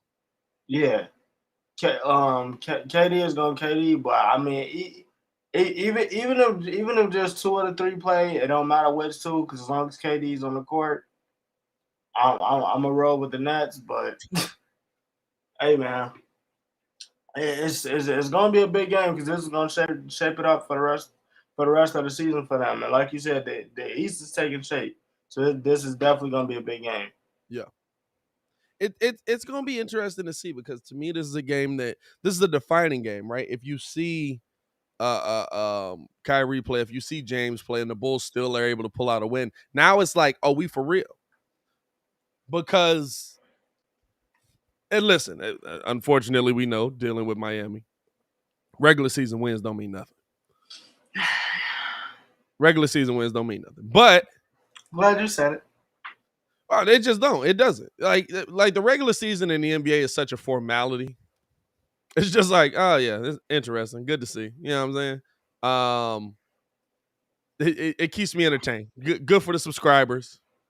Good for the entertainment purposes. You know what I'm saying? But when I look at this this game coming up tonight, the biggest thing for me is to see how the Bulls attack these top tier teams, right? Because the one thing that we've seen consistently is the Bulls versus the subpar teams, they come out a little bit more lackadaisical, like a lot of teams do. They come out a little bit more, hey, we can work our way through this. Let's take our time. Let's get our energy right. And then at the end of it, but a lot of times with the Bulls, all of a sudden you look up and it's 198 with 12 seconds to go. And you on the down end of it. Now you need DeMar DeRozan with the one-legged fly to come out of that with the victory, or you out in Washington cutting it close with the turnaround J, because all of a sudden with 12 seconds on the clock, you got DeMar. You know what I'm saying? Like, Yo, there's speaking of Washington, did you hear about the scrap at half? fam, what's going on with that? Yeah, that's an interesting one, bro. Harold came back for one game, was like, I'm back off COVID, man. How y'all feeling? Your mama. What? Yo, Harold been back for an hour. went in the back room. Hey, I heard you on the bench. You trying to shoot the ones? Yeah, you know what I'm saying? He been back for all of 15 minutes and just pulled up and was like, hey, how y'all doing, man? Good to be back in the building, man. Y'all stay safe. What's going on? Why you looking at me like that? What? It was wild, dog. It was wild. I couldn't believe. I was like, I literally looked. Hold on. So here's the report on that as well, right? Montrezl Harrell and KCP had to be separated, which, by the way, two dudes that should not be in a fight here, by teammates during an altercation while walking into the locker room at halftime of Tuesday's game versus OKC. Harrell was reportedly frustrated with Caldwell Pope not passing him the ball toward the end of the second quarter. The two attempted to punch each other, but neither connected before teammates intervened. The Wizards came back to beat the Thunder. So maybe it worked. I don't know. Maybe it worked, bro. I was like, Ricky Fontaine in the chat said the Washington locker room is cursed. All of a sudden, you just see Gilbert Arenas come up out of nowhere with a bag of pistols, just like, what's good? I heard we was getting spicy in here. What's up? What's up? Oh, dog, it was wild, dog. It was wild. But no, just seeing how like the East is shaping up, bro. Like, tonight's a big game for the Bulls, but tonight's a big game just for the Eastern Conference to see, okay, is the top team in the East for real? Especially if everybody plays.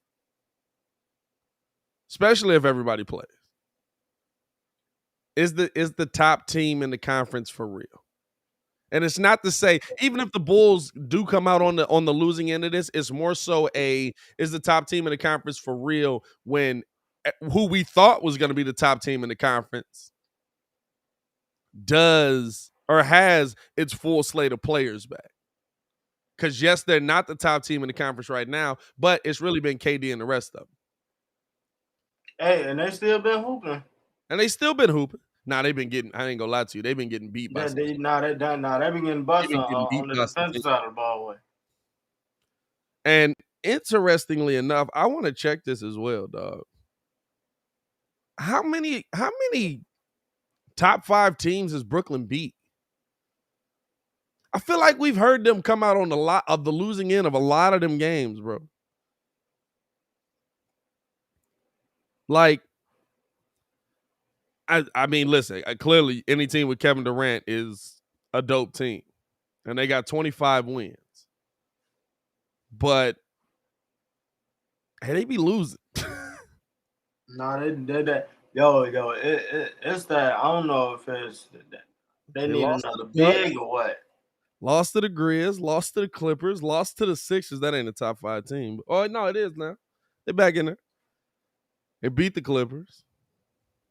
Speaking of the Clippers, you saw that Reggie Jackson body? No, I didn't see that. Reggie Jackson on Jokic? Reggie caught Jokic? Yeah. That like he caught him. He caught him. Dog. I'm surprised. Hey man, I didn't see that one. I'm surprised Bucky didn't put that on Twitter. Hey, maybe he did, and I just ain't see it yet. Baki usually keep us up to date, man. I don't know. I ain't see Reggie catch. I didn't see Reggie catch him. I ain't gonna lie to you, dog. I ain't gonna lie to you. I gotta see here. Baki, you ain't hit me with that one, man. Ricky, that mess was nasty. That mess was nasty. Attacking the rim is ridiculous out there.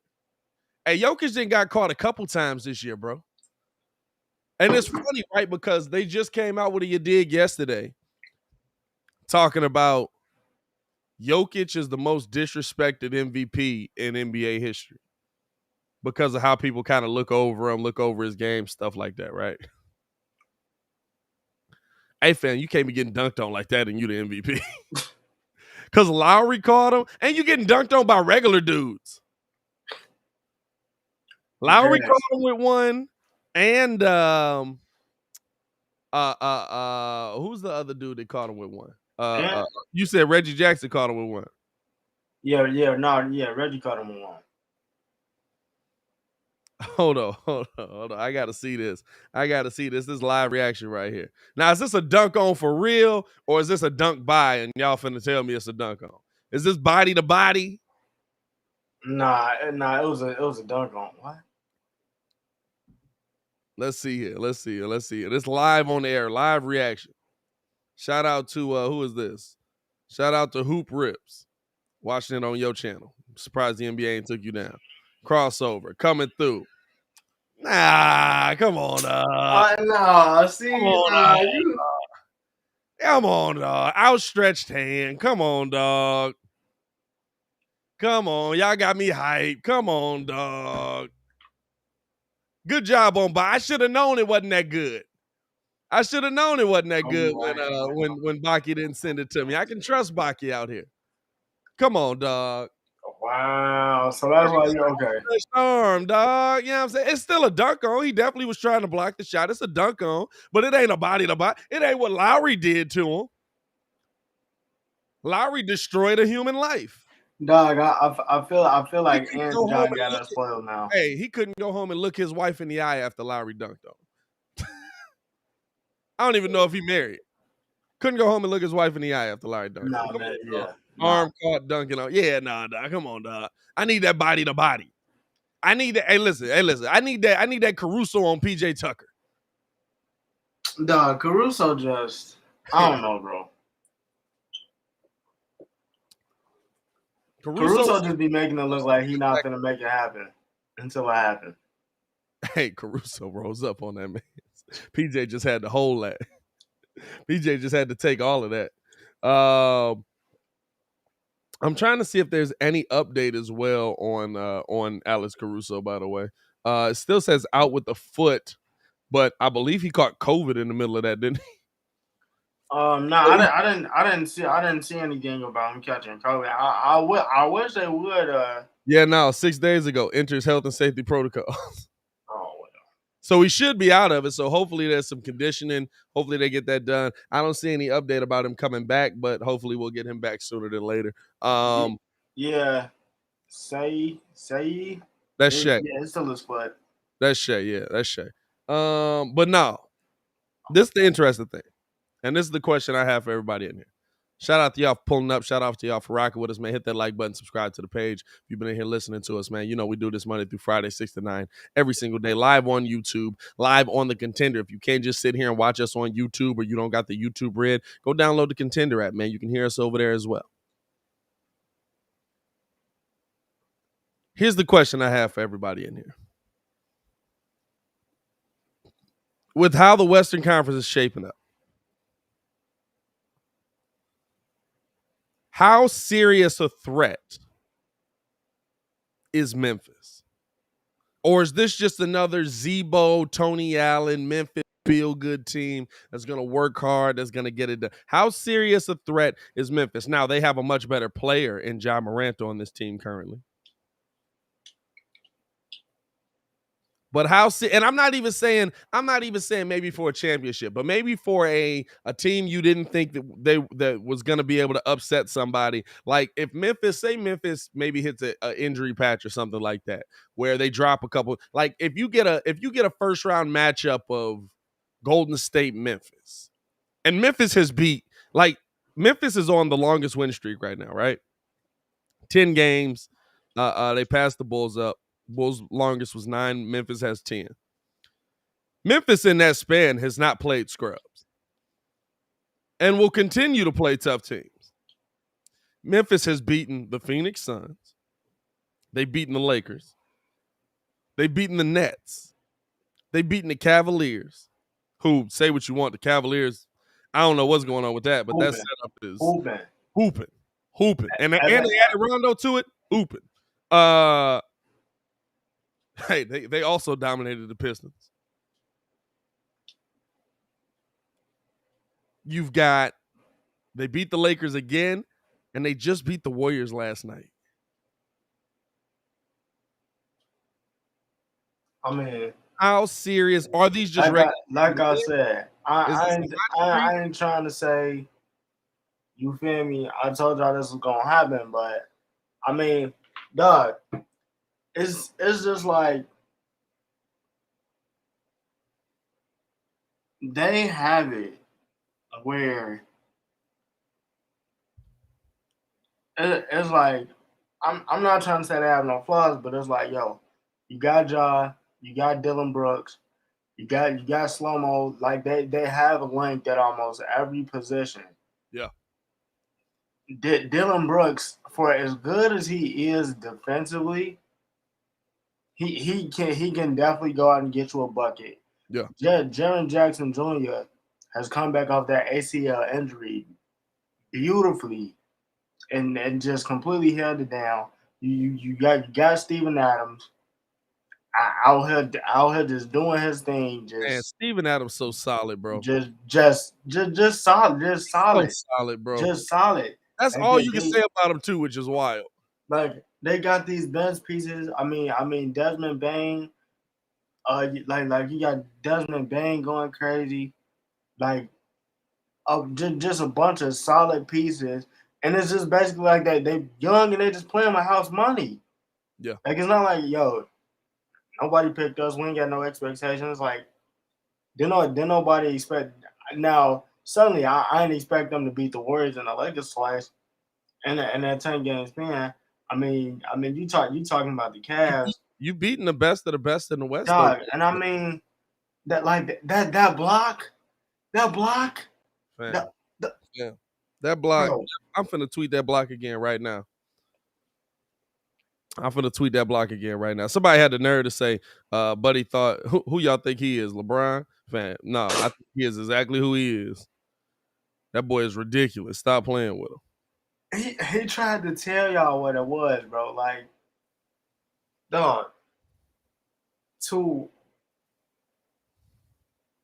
Jaren Jackson Jr. is good. Not definitely, bro. Like definitely, they are so. Man, Memphis is no threat. Yeah. You know the last time the Bulls actually saw them in Memphis, they lost. But that's none of my business. Was it versus Ja? Did y'all play? I know y'all lost. I don't even think Ja played. We also sucked last year. Now, we've come a long way.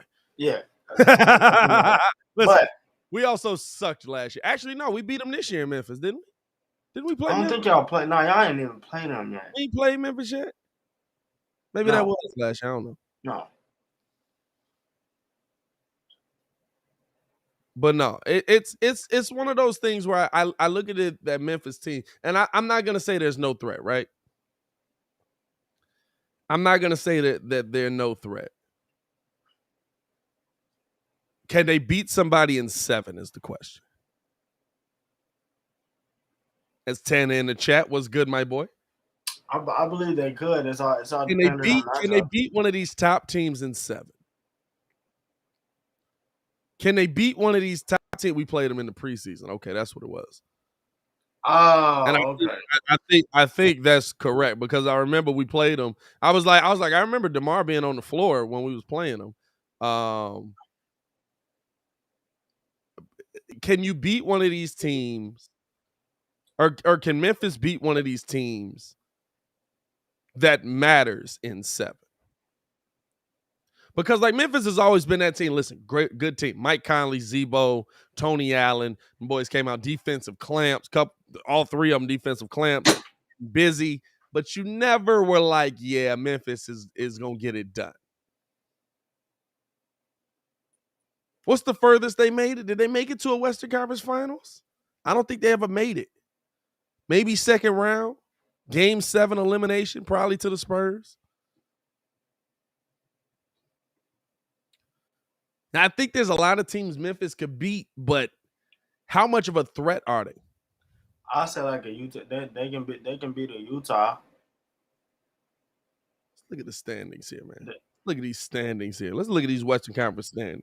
I will say that the fact that Memphis is 4, by the way. Fam, and here's the thing, right? If Memphis was in the East, they'd be the best team in the Eastern Conference. wow. Fam, I, that's I'm great. I will say the How fact they that played? No, they wouldn't because they play more games than us. They got a 674 win percentage. We still be the best team in the Eastern Conference. They'd be second.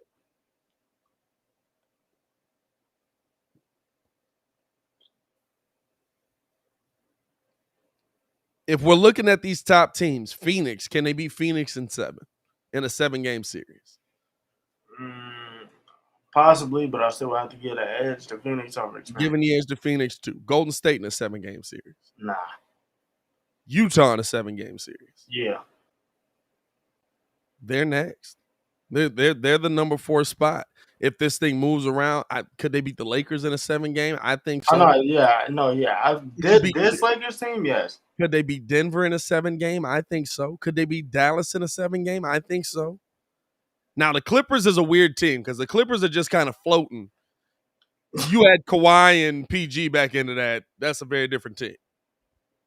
And Kawhi off partial ACL chair though. It depends on when he come back. Y'all know what it was, man. The wires just got a little crossed, and they had to go send them back to the lab, and it's taking a little time for shipping to get done. So Hey, that what they do? They turned them into Android 16. yeah, you know what I'm saying. It's taking a little bit long for shipping to get them back over into LA because of COVID. That's all it is, man. So like I'm looking at that like honestly. And it's not just because they're on a 10-game win streak, but it's because of how they're winning on that 10-game win streak. And like you said, they've got a star in Ja Morant, an absolute star. And they got really, really solid pieces. Memphis is somebody to watch out for.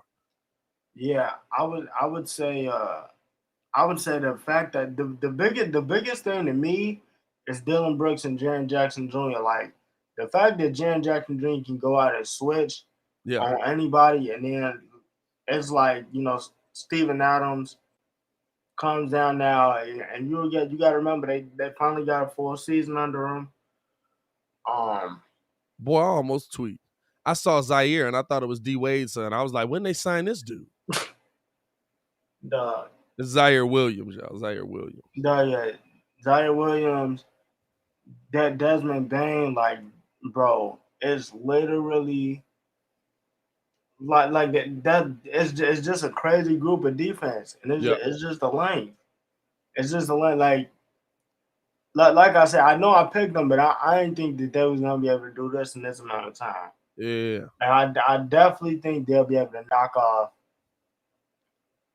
Utah. I say Eastern Conference. I like Steven Adams competing with Rudy Gobert, and that's really all you need. Oh yeah. I love Steve. Fam, listen, this is Steven Adams. Man, talk about a real legit big man. This is why I wanted Steven Adams to come to the Bulls. This is why I want Steven Adams to come to the Bulls.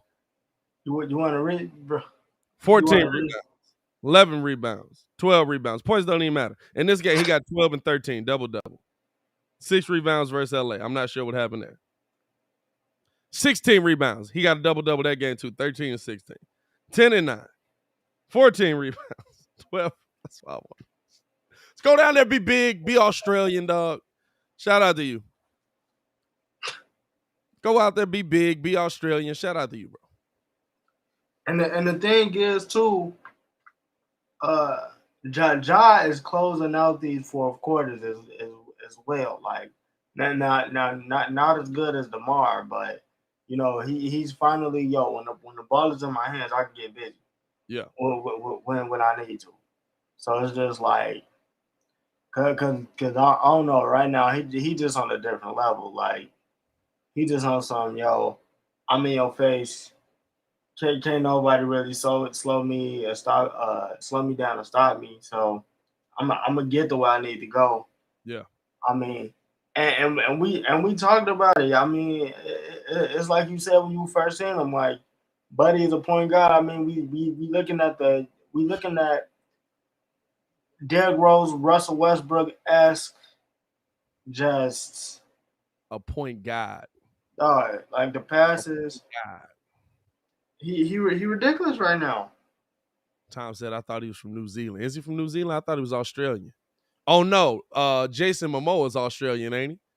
I legit just mixed them up. Same dude. I mean, shoot, they look the same. Hey, Jason Momoa might be New Zealand too. I don't know. Over there, where animals can kill you at any point.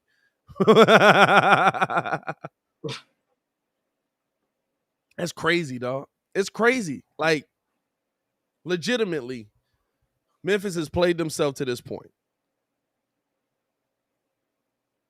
Like, I really look at how it shapes up. Now, do I think that Memphis is a threat to competing in the NBA Finals? I don't think that. Nah. But fam, Ja came in the league 2 years ago. He's already got Memphis to a point that Memphis hasn't been at since Mike Conley was on the team. Dog, the crazy thing is too, like just looking at the draft, and everybody was like, "Oh my God, this is the Zion Williamson sweepstakes." Man, I said, go get Ja, bro. That was ridiculous, bro. And this man ain't even now.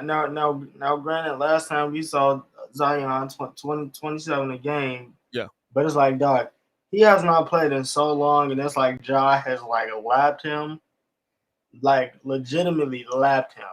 What do we think Zion is? Like, is he not? Is he gonna be Greg Oden? Is that what Zion's becoming? Is he gonna be Greg Oden? Dog, possibly.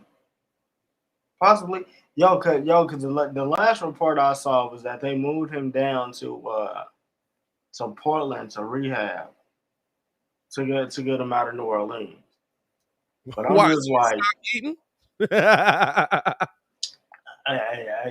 that's immediately what I thought. So I mean, fam, what was that though? Was that a hoax with Zion? I was confused by that. Like, so this the thing. Y'all saw the picture I saw as well. You saw the big body Zion picture, Zion looking fat. I don't think that was Zion, bro.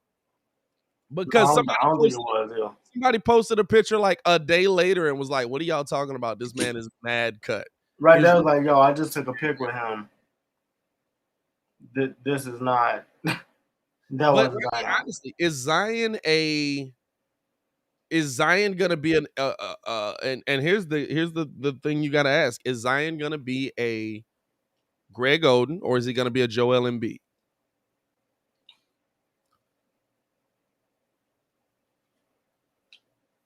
Is he gonna when he plays dominant? Guess what? So was Greg Oden. I would go Greg Oden because we saw Joel sit almost 2 years, come back, and he was what he was drafted as. Like Yeah, he ain't come in cold, but you knew that basically everything was there pretty much. I feel like the dude. I don't know what he's doing in the off season, but I mean, it's just so many freak accidents, and then yeah, I feel like if he comes back, I feel like he'll be solid. Like, but at the end of the day, if he has one more injury, like the one that he got now, or he can't keep his weight down, or whatever, he might be. I don't know. He might be done because I mean, even that dude. I mean, you saw the defense that he played. He not doing none of that he was doing that dude. yeah. Like that as far as like the defense goes, like yeah, he can score. The lane is more wide open. That's cool, but like, bro, like it's just ridiculous. Like he And can't stay on the floor right now. I mean, and the question is like, does Zion have to maintain the weight? You know what I'm saying? Does Zion have to maintain the weight to be the dominant player that he's been in the NBA? And he's been dominant. Listen, I believe he's shooting I think he shot like 62% from the field. Does he have to maintain the weight to be that player? Or if he loses the weight, does he kind of have that Kevin Love effect where, hey, listen, Zion was absolutely, or Kevin Love was a 20 and 20 dude, but when he lost that weight, he wasn't a 20 and 20 dude no more. But the only thing about that is Kevin Love. We he's probably the best big man shooter that we had at the time. Nah. I'm Come I'm I, on. Y'all I, got to stop that. the Y'all got best to stop. the best big man shooter at the time. Yeah, y'all got to He stop that. he wasn't stepping out splashing. Was Dirk Nowitzki dead? Dog. Y'all got to stop that. Don't even do that, dog. Don't even do that. But Come on, but dog. but Caleb wasn't spraying though, Did Dirk Nowitzki die? Come bro. on. Come on, dog. Come on, dog. What we talking about here? I'm not What are we talking about I'm here? again I'm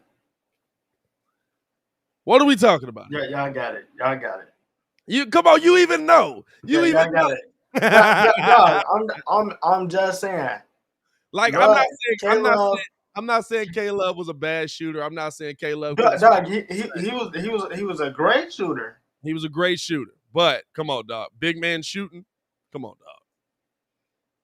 Muggs Okay, just didn't pay attention to Dirk. That's bro. all. That's all it was with Dirk. When Cat came out and said that, I was like, first off, you're not even the greatest big man shooter your team has ever had. Uh, nah, nah, You're not even the best big nah. man shooter that's ever been on your team. You definitely not the best big man shooter that's ever been in the NBA. Stop playing. But he was dumb. He was Shout out to Tom in the comments. He said 30,000 points with like 5 dunks. bro. Four red games. Thank you.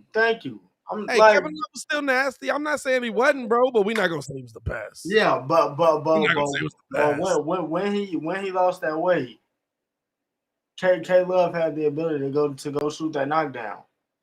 He had the ability to shoot the knockdown with the weight. K Love lost the weight for a whole different reason. He lost the weight because he didn't. Yeah, I know, Him I I get. know, You know what I'm saying? Him I get. but But it was Zion doesn't have that ability. He could shoot it, but not as consistent as Kevin Love and Dirk Nowitzki, so I don't see why he would lose weight. Well, and that's what I'm saying. You know what I'm saying? Like everybody's saying that the weight is what's going to hold him back because he's too heavy. He's one of the biggest players in the NBA.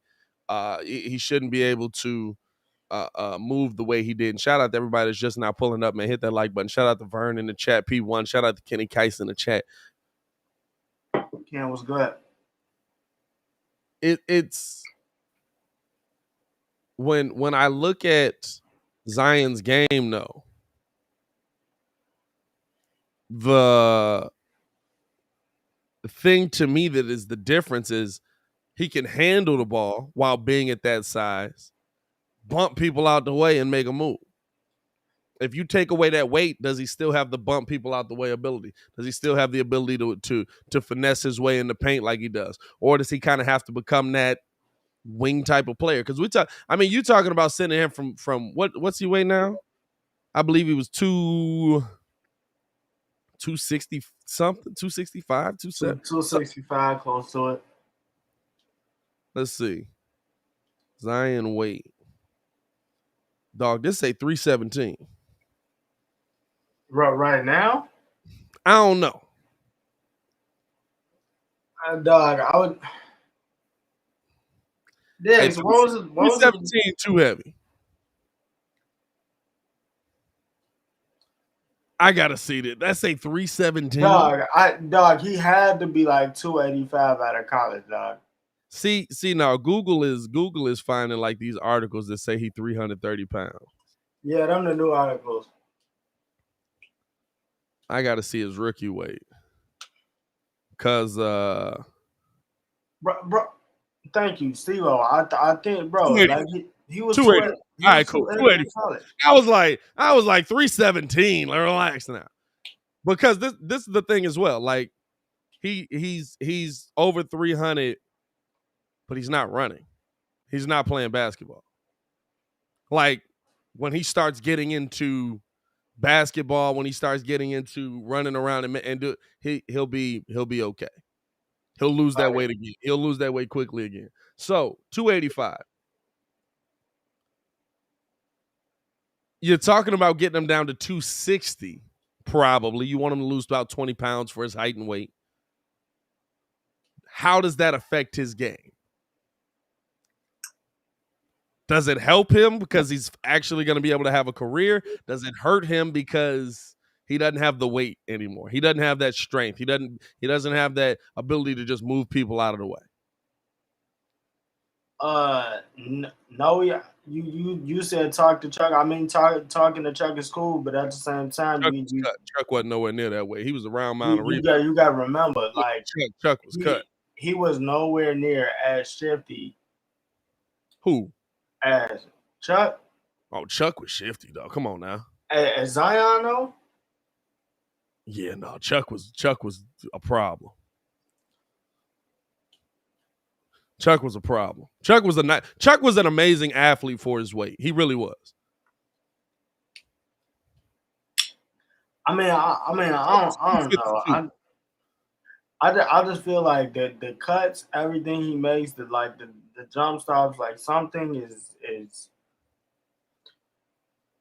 dog. Like I just don't get, like, what does he eat? That's my thing, because what do he eat? I also read he's also a basketball player. Right. The whole object of basketball, at a minimum, at its basis form, run. He's gonna lose weight. I don't know, dog. They said, like, I think they had to fire. Like, they switched his nutritionist or something like that, he said, to, like, switch up his diet. But that's been, like, twice now that they've done that. So it's just like, and now you taking him out of New Orleans to move him to Portland. Yeah. So, like, I'm guessing that this is food based or something. Guessing it's a food thing, dog. Yeah, I'm saying, hey, Portland, what you going to eat in Portland? A hot dog? But to Tom's point, it might be mentally too. Like, You know, having an injury like that does mess with your head a little bit. Well, having an injury like that, gaining weight like that, you're not looking like yourself. It definitely could be a mental issue. Definitely could be something that's causing him maybe to have a little bit of depression, and the one outlet you had, you can't do that. You know what I'm saying? Right. Right. I'm Now, not saying that that's the case, but I can see it. the I New could Orleans, absolutely see it. the New Orleans food hit different. Nah, bro. Bro, New Orleans food do hit different, dog. Listen, Hey, listen, and that's my favorite part about all these mugs. Like, I can't believe Zion Williamson is so big. I can't believe he's gained that much weight. You ain't been to New Orleans. That's all that is. Hey, tell me you ain't been to New Orleans without telling me you ain't been to New Orleans. he ain't been there. All right, come on. Yeah, nah. Hey, for real, he definitely can't come here. Definitely can't come here, bro. Nah, he can't come to Chicago. Italian beefs everywhere. Nah, Zion to be out of there, dog. Come on, now. And we're more of a carb city. Like Giacchino's. New Orleans is still kind of healthy. You know what I'm saying? Like, they hitting you with fish, they hitting you with the gumbo, they hitting you with, you know what I'm saying? But it's still more of a healthy meal. Up here, carbs, pizza, Italian beef, Italian sausage, hot dogs, pizza, chicken. You know what I'm saying? Take your pick. We out here. Take your pick, man. Burgers. We got. Man, White Castle. I had White Castle last night. After the game. Stop playing with me. You know why? It's hilarious too. So I'm down here. We end up giving away a crave case again because the Bulls got a 30-point blowout. Every time the Bulls get a 30-point blowout, we give a crave case away. Or when they get up by 30. Right. I'm gonna have to make it when they finish the game by 30. Although last night they dominated, but the first time I don't think they finished the game up by 30. But so my wife heard me saying that. She's like, hey, I heard you was giving away a crave case. Is that for us too? And I was like, sure, I guess. I don't know. So I'm just walking around and she looking at me and she like, so you gonna order that White Castles or what's going on? I was just like, oh, you wanted that tonight? 11 o'clock at night. You want it now? She was like, yeah, I'm hungry. I was like, oh, no. And then she gonna hit me with we got to start eating healthier. Wait a minute. What? You asked for this. Hey, you got to do it with cheese. This is what you want. You with cheese. You know what I'm saying? So I don't know what's going on. Brian Williams, he looked like a Euro man. Absolutely. He'll definitely get down on some Euro. And he probably be like, let me get the double pita so I can spread them out a little bit so I can actually wrap this and just take it to the head. He definitely gets in on that, man. Hey, man, we appreciate y'all for pulling up and rocking with us, showing us so much love this morning, man. Coming down the home stretch, you got the last hour ahead of us here. Definitely gonna get into one of my favorite segments. Bro, Garrett's popcorn too, bro. Fam, I didn't even think about Garrett's. Dog. Fam, we're a fat city. It's definitely unhealthy to come out here if you hoop. Are we one of the fattest cities in the world? I'm gonna say yeah. We gotta be up there. I'm gonna say yeah. We gotta be up there, bro. That's wild, bro. Hey, listen, we appreciate y'all for tuning in and rocking with us as always, man. We do want to let y'all know, man, support for the Windy City Breeze is brought to you by Manscaped, who is the best in men's below-the-waist grooming champions of the world. Manscaped offers precision-engineered tools for your family jewels. Manscaped just launched the 4th generation trimmer, the Lawnmower 4.0. You heard it here, right? The 4.0. Got that bad boy right here. I'm laying with me. You know what I'm saying? This is the unused one. Don't worry about it. A little early for all of that. Join over 4 million men worldwide who trust Manscaped with this exclusive offer for you. 20% off and free worldwide shipping with the promo code BREEZE at manscaped.com. Listen, imagine shaving with a sleek, well-designed, optimized trimmer that makes shaving time your favorite time in the bathroom. I'm one of the first people to try the 4.0, and I'm blown away by the performance, the craftsmanship, the detail on the 4.0 are next level. This upgraded trimmer includes multifunction on-off switch that can engage a travel lock, and it also gives you the ability to turn on a 4000K LED spotlight on and off when needed for a precise shave. You want to be precise, well, fellas. Come on now. Listen, and here's the best thing, right? Manscaped's not just doing the trimmer.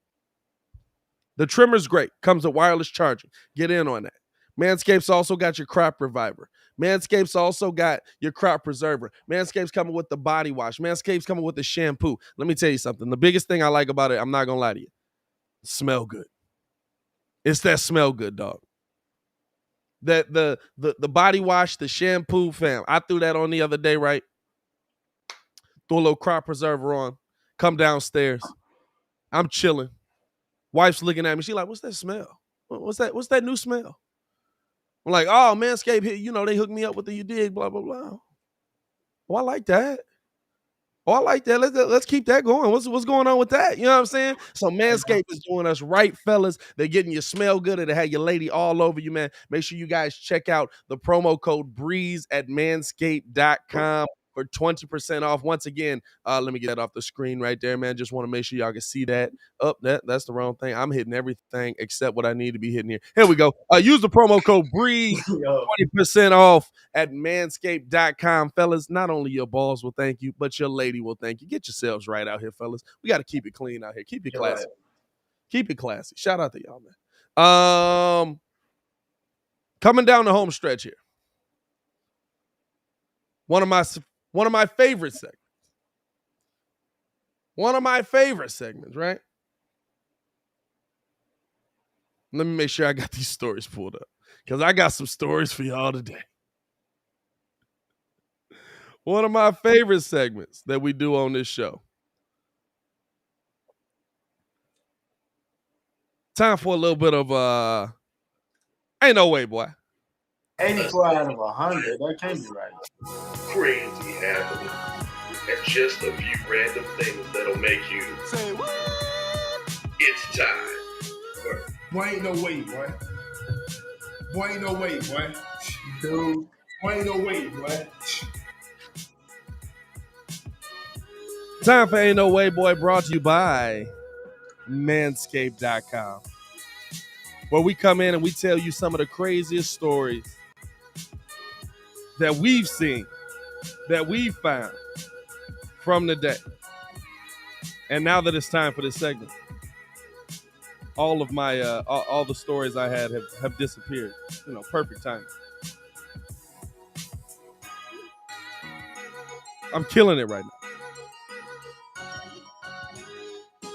I'm finna run this back. I ain't gonna lie to you.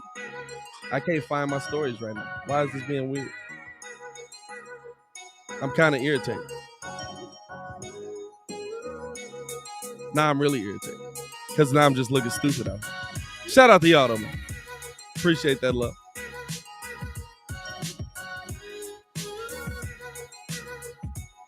Yeah, no. Oh, here we go. Here we go. Found it. Give me a second. Here we go. Zebra on the run for months in Maryland have been captured. Plural. Zebras on the run for months in Maryland have been captured. 2 zebras running loose since escaping a Maryland farm about 4 months ago were returned to their herd last week. 2 zebras running on the loose since escaping Maryland farm about 4 months ago have been caught. Prince George County Animal Services and the U.S. Department of Agriculture weren't involved in capturing, but were told Monday that the animals were returned to their herd last week. In late August, 2 zebras fled from an Upper Marlboro farm. So these mugs have been gone since August, though. They've been gone since August.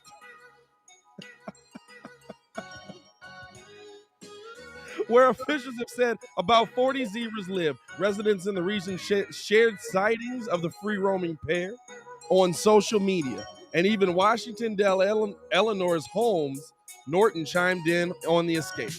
The duo was originally a trio, but one got caught in an illegal snare trap on the neighboring property and died soon after the breakout. So not only are they getting out of here, not only is there zebras on the escape in Maryland, bro. Oh my God, bro. But one of them died. What?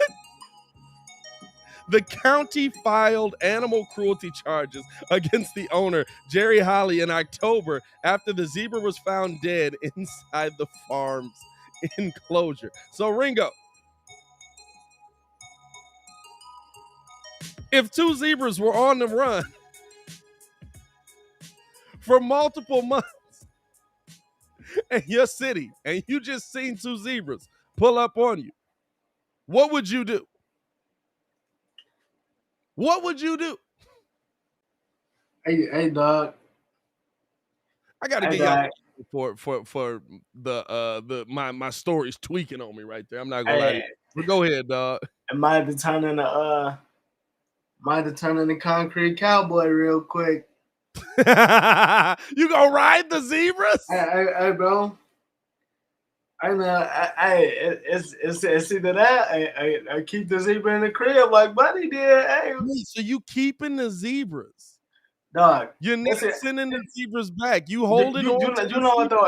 If they looking mad aggressive, I'm definitely calling somebody though, because the fact, like you explained the story, the fact that they've been on the run for months. Yeah. And then you said one of the zebras died while they was escaping.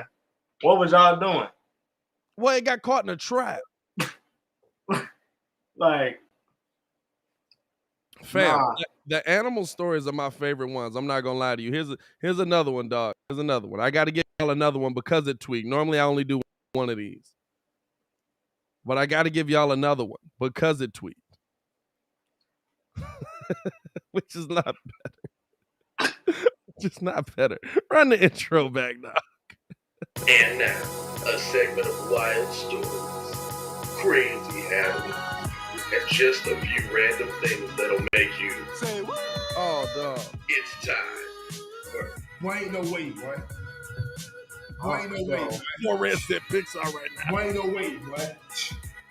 hey, we can sell this. Once again, Ain't No Way Boy brought to you by Manscaped.com. Get 20% off with the promo code BREEZE over at Manscaped.com. Your balls will thank you. More than 80 escaped ostriches run loose through Chinese City. Good night, everybody. The animal stories are my favorite, dog. Drivers in a Chinese city. By the way, it says Chinese City the entire time. Captured video when they came upon an unusual traffic hazard. A flock of more than 80 ostriches racing through the streets late at night. Saturday morning in oh no, it did say the city. All right. Changzhou City. No clue. Autonomous region shows a dozen of the large flightless birds running through urban roads. Local police said the ostriches escaped from a local farm through a gate that had been left unlocked. Police said the ostriches were rounded up and returned to the farm. No injuries were reported from the ostriches' time on the loose. Here's the caveat to that. If there were an injury, a single ostrich could take you out. If there were injuries, why do you think you would survive those injuries or they would find you? So, Ringo, if you pulled up on 80 ostriches just running through the street, what would you do? Dog, you gonna ride the ostriches too? Nah, I'm cool on that. So you got the ability to kill me. It's 80 of y'all, only one of me. Bro, it's 80 of y'all. Bro, my question is what is going on for 80 of y'all just to be running like that?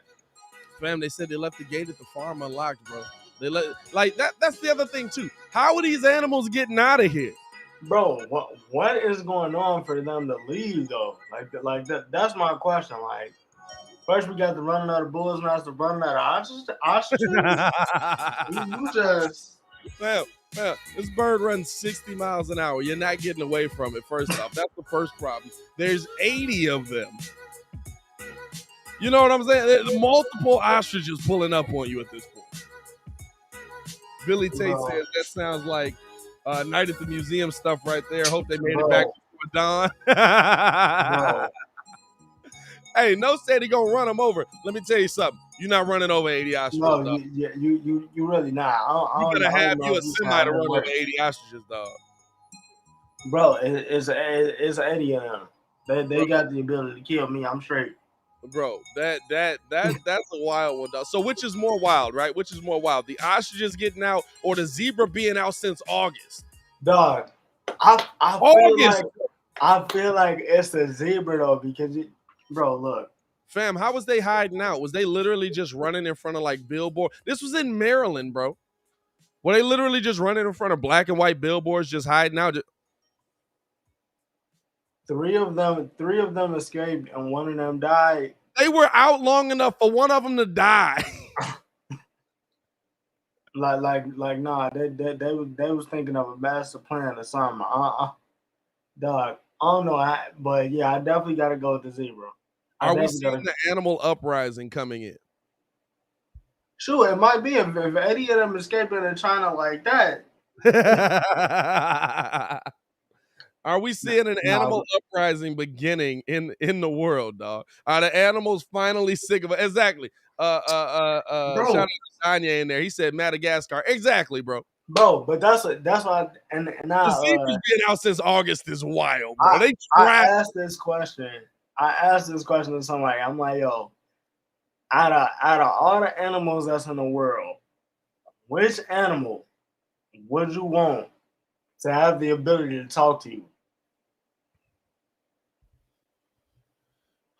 Out of all that, squirrels would be annoying. No, I feel like animals just get so sick of the stuff we be doing. Even though we annoying too. Dogs might give you the best. Dogs might give you the most loving conversation, but dogs will be annoying because you got to think about how often a dog just run up to you, just like, "Hey, what's good? How you doing? Let's go, let's go, let's go, let's go, let's go, let's go, let's go, let's go, let's go, let's go, let's go, let's get it, get it, get it, get it, get it, get it, get it." It's just like, that's just dogs' energy 24/7. Bro, honestly, I didn't even my cat, bro, exactly. I want a cat. It might be a cat, bro. A cat. It might be a cat. One, cats cover some of the coolest animals in the world, right? Like, think about it. Like I'm a dog person, right? But if I'm talking to my dog in the crib, Coda might be cool. Lulu would be annoying. Lulu would absolutely be annoying. I know it, right? But here's the thing, right? So you now already crying, right? You already crying, right? I'm assuming this covers all species. Oh no, yeah. Okay, all right. So all species of dog. I don't want to talk to wolves. They just seem mean. You know what I'm saying? Like, I don't really want to talk to wolves. Now, I'll say this. You might be more depressed talking to a cat because cats be coming with that. Cats will definitely come up to you with you know you're going to die tomorrow, right? All right, see you later. What? Huh? What'd you say? What's going on? But see though, I feel like it depends on the cat. Like some like the fat cats just be like, "Hey, bro, I just want to know." Like, you want a Garfield situation out here? It's Wednesday. What we on? You want a Garfield? Like, yeah. Exactly. Like I ain't trying to have no trouble. I ain't trying to have no trouble because see, I feel like Coda would be the type to like. Coda would be cool. I'm chill with you, but he would definitely come to you and be like, "Hey, bro, this mug upstairs, like he kind of doing too much, and like I know we got rules. I don't really want to bite him, but like." Coda definitely just coming in, just like, "Hey, I just bit a kid outside. I don't know if you want to handle that or not. Probably gonna be a problem." What Peter say? Our family guy? No, everything's good. We might have some problems later, but we'll cross that bridge when we get there. Coda did what? All right, I'll see you later. No, that's a tough question, dog. My question is, what would that sound like? Nah, bro, like, dog, it don't matter what they sound like. I just know Thornberry type stuff. You know what I'm saying? Dog, I just know for a fact, like they be getting sick of our mess. They be getting sick of our mess. I feel like dogs do it, especially. Oh, fam, I feel like dogs would definitely do it. Like that's the whole world right now. No said he out here trying to rob people. He said he gonna tell rats to rob the bank. All right. No trying to hit a lick out here. Yeah. Man. Dog, I'm not gonna lie to you. Like, cat might be the one because I'm just like bird. Like, could you imagine? Like you waking up well, I guess it wouldn't be that bad. It's like waking up in the hood. It's just people talking outside your window. Yeah, but then at some point he just gonna ask you, "Hey, bro, let me out. Let me out. You gonna let me out?" Well, I mean, it's all the birds outside too. You know what I'm saying? Like, you have to talk to all the birds. That's not a bet. That's a tough question, bro. I don't know. Dog. I don't. I'm just like, what animal would I want to talk to? Ringo to hit me with the stumper out here. dog. I feel like cats would depress me. It depends on the cat. It depends on the cat, dog. Cats don't be caring about us though. Cats be like, hey, listen, you clean up my poop, you feed me, you rub me, I must be God. Dogs be like, you clean up my poop, you feed me, you love me, you must be God. Like, you know what I'm saying? Like, I might still go with the dog just because I feel like a cat will be mad depressing. I might still have to go with dogs. Oh, but see, even there, it just depends on the dog. Cause Lulu, see, I'm cool. I'm but cool. If she can understand me too, you know what I'm saying? I can be like, hey, Lulu, shut up. I can chill with Coda though. I can chill with Coda. That's a tough one. That's a good question, Ringo. Like Coda, you stumped the whole chat right there. I ain't gonna lie to you. I'm dead serious. Like a bear. Hey, no, maybe. You know what I'm saying? Maybe. Like this the thing though. You taking a chance with bears and you taking a chance with stuff like that. Damien said, what I get into, I swear the stream. So I what did it say? I swear the stream said talk GM and coaches, but we talking about animals. Hey, dog, you 3 hours late on the conversation, Damien. That's a personal problem. Wake up, bro. Cats are too independent because they don't need anybody.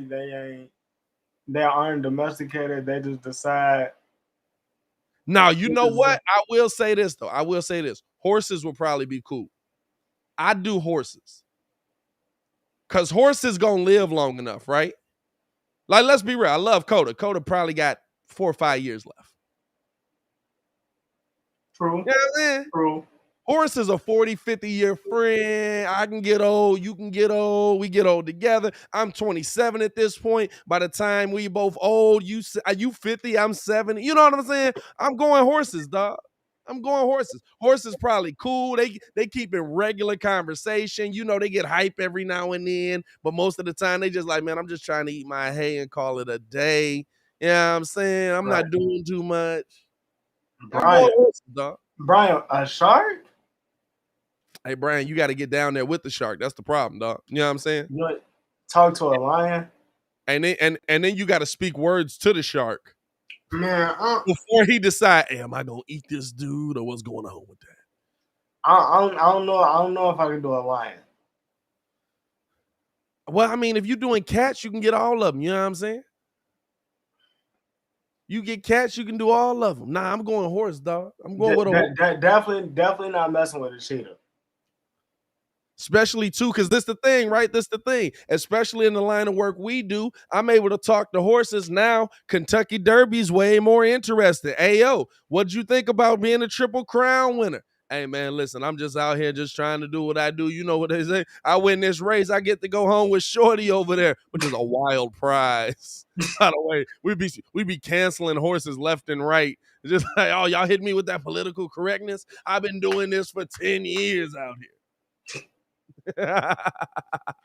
Hey, so what's your thoughts on the Kentucky Derby, bro? I've been trying to tell you these other horses in the stable can't mess with me. I've been doing I've really been doing this for years. Like when you ask about it, like I'm really him. I'm really out here right now. The horse hit you with a, hey, you know my name. You know my name. Daniel Ye said, Pat, your bet's gonna be elite. Fam, for real. Hey, what's the inside, man? Oh, man, I'm feeling a little gimpy today. You know what I'm saying? I'm gonna give it my all, but you might want to take the number 4 out here. You know what I'm saying, dog? Come on, man. You gain the ability to negotiate with who? With the horse, dog. Hey, man, just pull up a little bit around the edge, man. Pull up a little bit around the edge. Or now the horse hear me, so now he hear me cheering for him. Now he get excited because he hear me hyping him up. You know what I'm saying? Let's go, Secretariat! Oh snap! Here we go. I mean, you know what I'm saying? Like, let's go, dog. Yeah, I'm doing horses, bro. I'm in the game. I got the athlete side of it. I got the personal side of it. Horses seem like cool people to kick it around. Unless you got like a horse that's just a jerk. You know what I'm saying? It's good stuff, man. Horses you can't go wrong with. That was a wild event, though. I ain't gonna lie. Hey, man, that was Ain't No Way Boy brought to you by Manscaped. That was Ain't No Way Boy brought to you by Manscaped. Hey, I don't care what none of y'all say. Y'all can say we got off topic, but y'all in there. Everybody commented. Everybody in this joint commented. Everybody in this joint commented. I ain't worried about getting off topic. That's the question of the day, too. You know what it is. Listen, it's a 3-hour morning show. There's no way we talk about sports for 3 hours straight. Like, nobody cares about any of these teams that much, minus ours. Like, come on, dog. Here's kind of the question we'll close out on. Appreciate y'all for tuning in and rocking with us. Cornelia said I know I'm old. Y'all never heard of Mr. Ed the talking horse? Yeah, we heard of Mr. Ed. I know who Mr. Ed is. For real, what? I don't know. I was leaving that one alone. Oh, he said he want to talk to wolves. That's his favorite animal. Here's the question before we get up out of here. MVP candidate for the NFL. Who has the better case?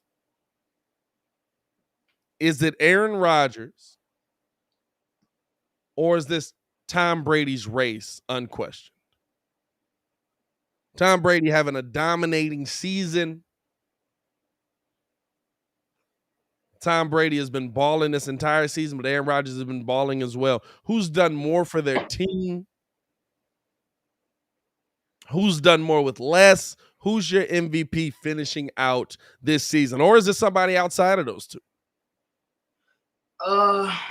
Me and Kidd said Aaron Rodgers to start the season, so I'm gonna stick with Aaron Rodgers. The only reason why is because I feel like the defense, even though they've been really, really, really solid, they've he just outside of that first game against New Orleans, they've been balling. I mean, if you look at him and Brady's numbers, all the numbers match up. I mean, and it's like Brady got 43 touchdowns, 12 interceptions. Aaron has 37 touchdowns, three rushing touchdowns, which will put him at 40, and I think like 4 picks. Like outside of that first game against New Orleans, they've been killing. Yeah. So I mean, for me, I gotta go Brady because basically your starting defense has been out the entire year, almost. It's interesting, right? Even though the Bucks are second in offensive efficiency this season, so that I can't say. Plus Brady 5,000 yards, but you gotta throw the extra game in there. I don't know. It's a toss up, but I'm going Aaron. You know what? It's tough for me, dog. Because 4,000 yards is still a lot, though. 4,000 yards is nothing to scoff at. And he missed what? How many games he played this year? Did he miss 2 games? Missed one game. 16 games. Tom Brady, like you said, very comparable. 67% touchdown to interception ratio, 43-12. Aaron Rodgers, 37-4. So Brady's got almost what would that? Is that a 6-2 touchdown to interception ratio? Good Lord.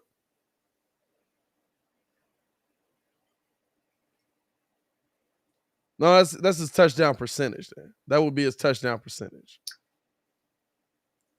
For every 6 touchdowns he throws a pick. Aaron's is like 7-1. Dog. There's a great case for both of them. There's a great case for both of them. It's a toss-up, dog.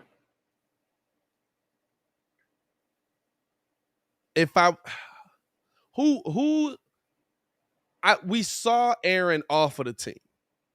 We saw how bad the team looks when Aaron's off of the team. Is that indicative of how bad, like is that what you got to make the measure say? Because both of them have had a great season. You know what I'm saying? Brady more touchdowns, more interceptions. Aaron less touchdowns, but also less interceptions. When was the last time Aaron threw 10 picks in the season? That's my question. I don't think Aaron's ever thrown 10 picks in a season. If I'm not mistaken, I don't think Aaron Rodgers has ever thrown more than 6 picks in a year. Dog. 37. Maybe when he first came in. Let me see here. Let's see these career numbers. Oh no, he's got 1 season. He's got 2 seasons where he threw multiple. He been in the league how long? How long he been in the league? What, 16? So his rookie year, or not his rookie year, but his first year playing, 28-13. Second year, 30-7. Third year, 28-11. Fourth year, 45-6. Fifth year, 39-8. Sixth year, 17-6, and I think he got hurt in that season. Seventh year, 38-5. Eighth year, 31-8. Ninth year, 40-7. 10th year, this is just his years playing, 16-6. 11th year, 25-2. 12th year, 26-4. 13th year, 48-5. 15th year, 37-4.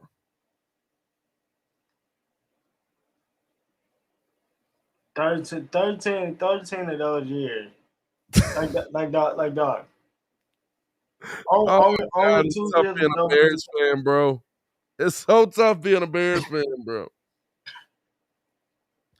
It's just like, why? Why? Now, Mike says, don't forget Brady has over 1,000 yards more too. Facts, but Brady also doesn't have a 1,000-yard receiver behind him. Or, I'm sorry, a 1,000-yard running back behind him. Like, dog, I don't know, because it's... Bro, this is tough. So who would you pick?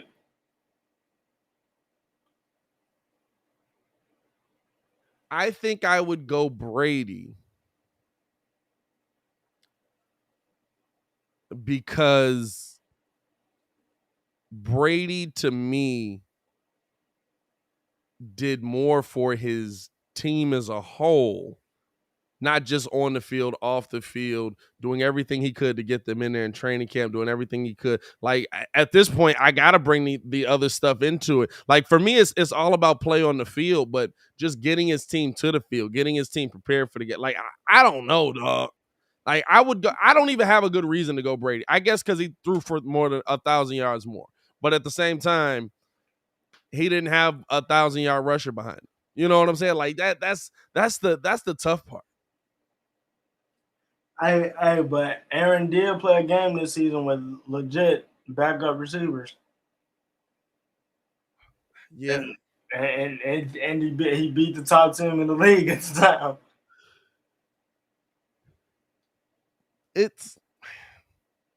And Bruce Arians is saying that it's not even a close race to win MVP. I don't think that's the case. Nah, that's cap. That's cap. Somebody call Cap. Get him in here. I mean, man, QBR, Aaron's higher.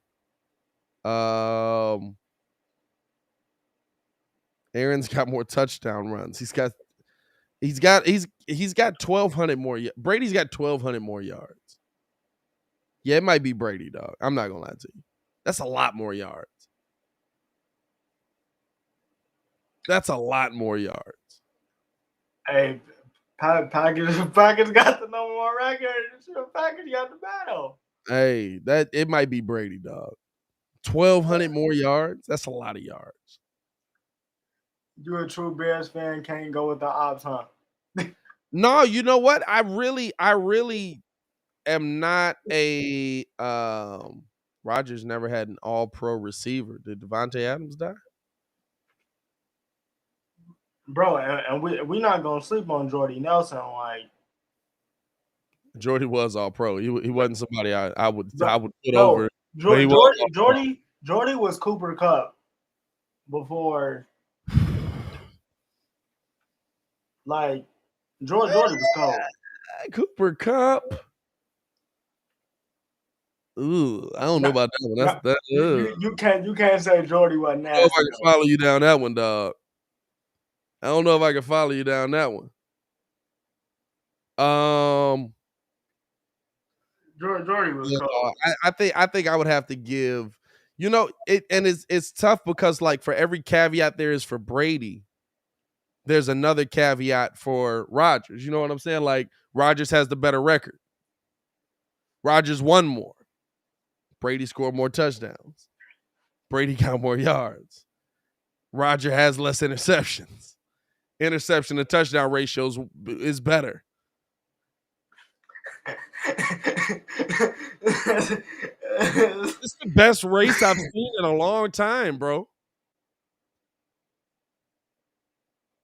Oh, Rodgers has never not had an all-pro wide receiver. Jordy was a legit number one. Cooper. Whoa. So Coop not a number one? Who? Coop is just a slot dude, Ricky?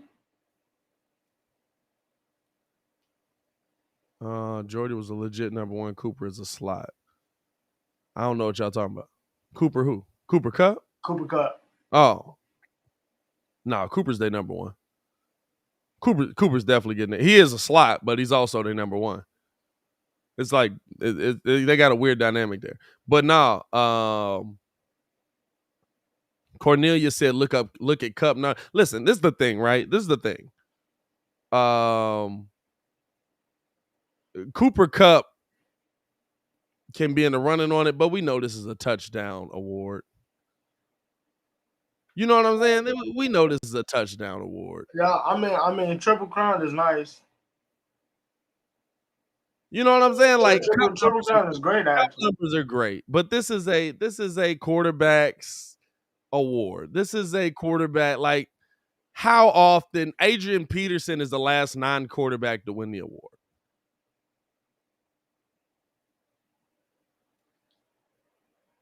It's not even. You know what I'm saying? Like, yes, Cooper Kupp did, but it's gonna be a quarterback award.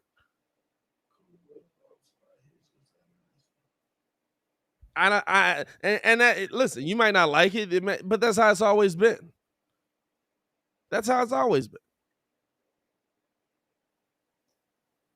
And that's how it's gonna continue to be.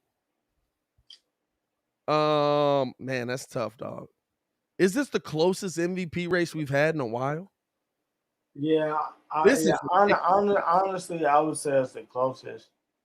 I mean, but dog, it's like, even if this is the Aaron last season. Fam, Aaron didn't even finish the last game. He just played the first half, 14 for 18, 138 yards, 2 touchdowns. And that's why some of your favorite quarterbacks best years. What am I supposed like? What am I supposed to say to that? What do I do with that? Like that's bro, that is my favorite line ever. That is my favorite line ever. Like that's just that's why some of your favorite quarterbacks. My down year is some of your favorite quarterbacks' career year. Bro, that's like, bro. It's a boss line, ain't it? no matter how you slice it, I'm really him. I'm Like really that dude. Hey, listen, I don't know who told you I wasn't, but I hate to tell you this. I'm really that dude. It's interesting. Mike Davis says MVP is a QB award. There should be an MVQB and an MVP. I think you need to have a even so. Why it's tough too, because it's like I get why it's a quarterback award. You know what I'm saying? It's not a popularity thing. It's not, to me, it's none of that. It's just for Cooper to be successful, Matt Stafford has to have a season. You know what I'm saying? Like for Cooper to be successful, Matt Stafford has to get him the football. I mean, yeah. For a running back for Derrick Henry to be successful, he's just gotta go. But the quarterback controls everything on the field. Everything on the field.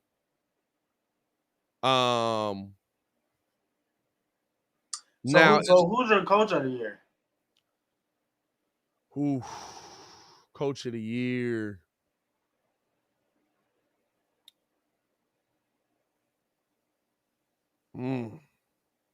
It might be. I guess it's tough to go against Arians. I'm not gonna lie to you. Dog, I'm not gonna lie. Do you know that Matt LaFleur has never gotten coach of the year? Well, he ain't been coaching that long, Ringo. Dog, 3 years. He's been coaching 3 years. 13-3 all 3 years though. Well, yeah, you got Aaron Rodgers. I would hope you can go 13-3. Okay, but we hold I'm not taking it away from him, but I would also hope you can go 13-3 with Aaron Rodgers. I am. If it's though, I'm gonna throw a name in there that people aren't gonna put in the running, but absolutely should be in the running. Bill Belichick again, doing what he's doing with a rookie quarterback, back in the playoffs. Definitely should be up for coaching. I'll tell you this: if they would have got the 1 seed, or at least the 2 seed, then yeah, I'm going Mike Vrabel. because you got to think. No Derrick Henry, Julio Jones, and AJ Brown been out for weeks. Yeah, they trash when they in there. I ain't gonna lie to you. For Julio is terrible when he's in there now. So, you know what though? Like, Vrabel's a good name, but Vrabel hangs his hat on defense, and that defense had a tough stretch. True. But they did. Vrabel's a good name. I think you got to put Belichick in there. I think you have to put.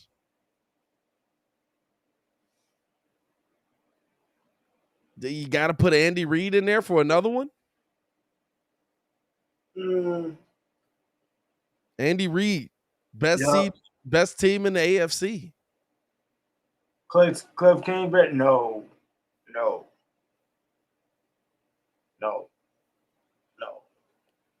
Earlier, yes, but the way that they finished the season, they were a little up and down at the end.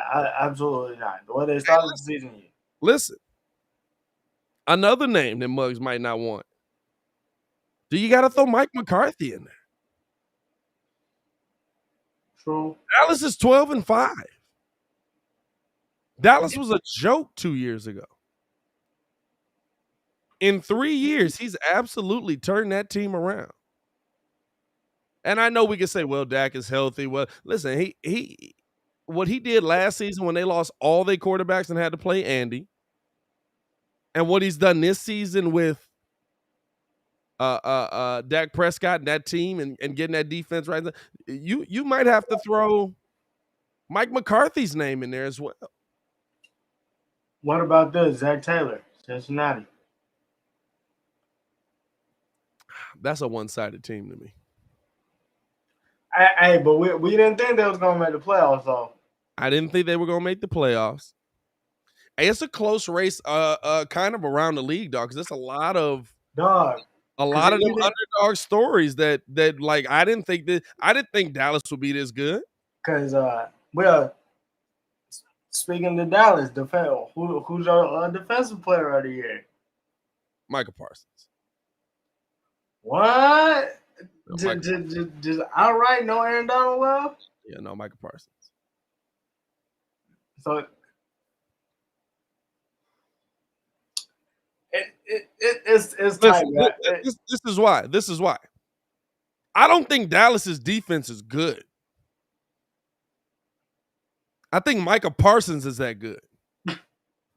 I think if you really take him off the field and how he wreaks havoc, Yeah, I think their defense is very mediocre.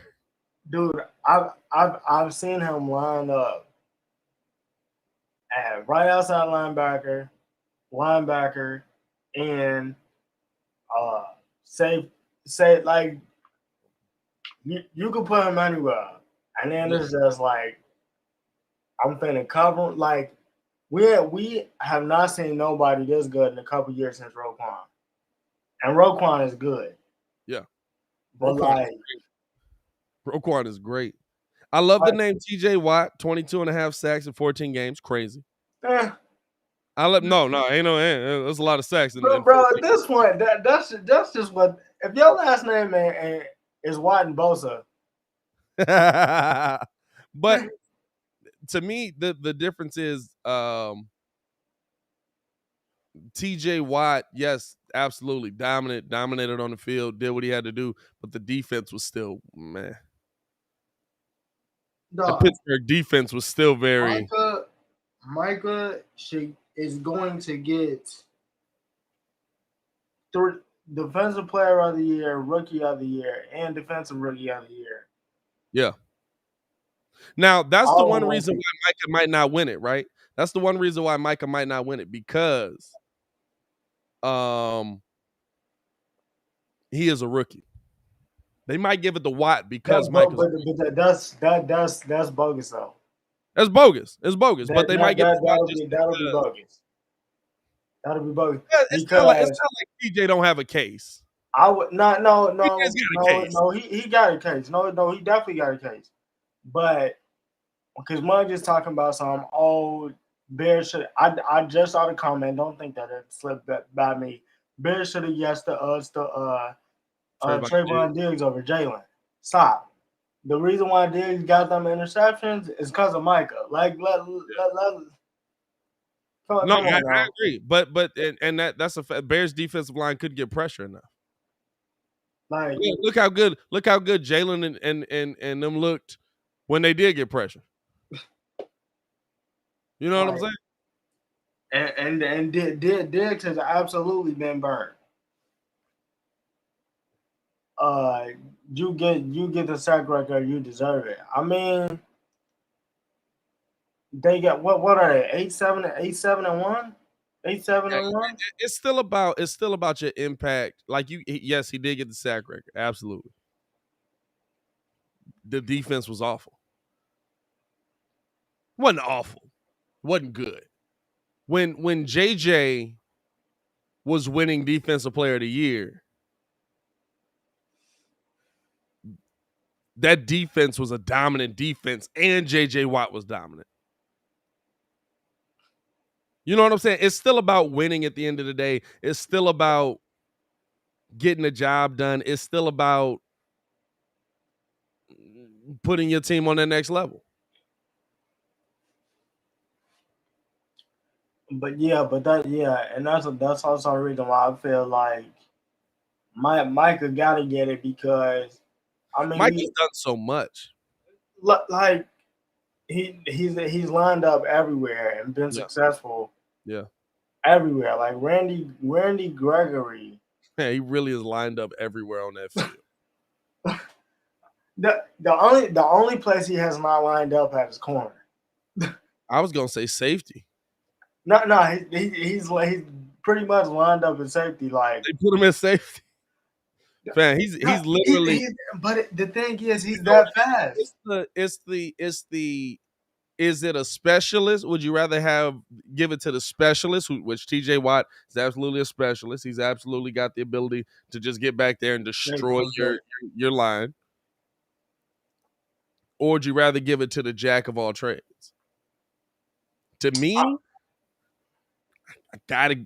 It's Micah hands down to me. I gotta give it to the Jaguars. The reason why I say that because if that was me, I would rather. I know. At the end of the day, win or lose, I can say that I have my hand and everything. That like they line me up everywhere, and I had a hand. And Man, he's got a day where he combined for 11 tackles and also had 10 solo tackles. He's got a 21 tackle day. 4 tackles for loss on that day. Man, Buddy different, bro. Buddy is different, bro. How many picks he got this year? Oh, he got no picks this year. He's got 13 sacks though. You know what I'm saying? So it's not like he's not getting to the quarterback as well. 13 sacks. What are we talking about? I get the TJ argument. I'm there for the TJ argument. That's crazy. Y'all said they said how many tackles he got? How many tackles does Parsons have on the year? Yeah. Michael Parsons has. Also, how is Roquan not a Pro Bowler? That's just disrespect. That's just disrespect. He's got for some reason it's not gonna show me all of them together. Oh, but I guess because they still count his stats. But let me do the math here real quick. Talk amongst yourselves. Play double, Diggs, Turner, reception. I mean, like you got to take that into account, though. No, like, damn, he's gotten those 10 interceptions partially because of Micah. 54, 57. By the way, I'm saying 50, 60, 64 solo tackles. He's got 64 solo tackles on the year. So, 64 solo tackles, 13 sacks, 13 and a half sacks. He's forced a bunch of like what are we talking about right now? Like what are we talking about right now? Bro, for me, it's Micah. And it's been Micah. Nah, I'm taking Micah. And it's been Micah. I'm taking Micah. His best game was the game that he played against Washington. When I seen that, man, I don't know. Man, that game versus Minnesota was pretty dominant too, though. Diggs has those interceptions because people keep throwing at him. He's giving up over 1,000 passing yards, bro. They got no love for the Bears. Dog, it can't be Roquan. I know I love Roquan. Roquan is one of the best. Roquan's not defensive player of the year. Yeah. You're not gonna win defensive player of the year on he's no Micah. I'm sorry.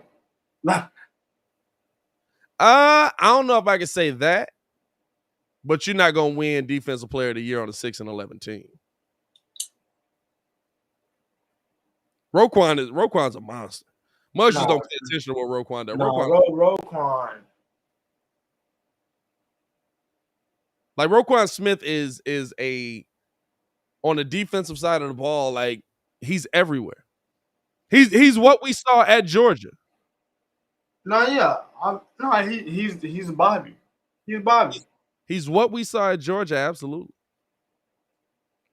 Roquan. Everybody listening over on the Contender side of things, man, we appreciate you guys for tuning in and rocking with us. We're going to keep it going until about 9 o'clock here on the YouTube side of things, but on the Contender side, shout out to y'all. I think we had a couple of listeners out in Dallas. We've always got listeners down in Atlanta, so shout out to y'all, man. Really appreciate y'all for riding with the show. We'll be back bright and early tomorrow morning on the Contender. This is just for the Contender side, y'all. We're going to be here on YouTube for a few minutes more. But no, appreciate you guys for tuning in, rocking with us. As always, man, it's your boy Path Designer. Y'all stay safe over there. Tune in tomorrow. Listen in. Thank y'all for rocking with us as always. Y'all stay safe out there. Peace. That's right. Give it a second. And boom. Now on this side of things, on the YouTube side, because we're gonna stay until about 9 o'clock.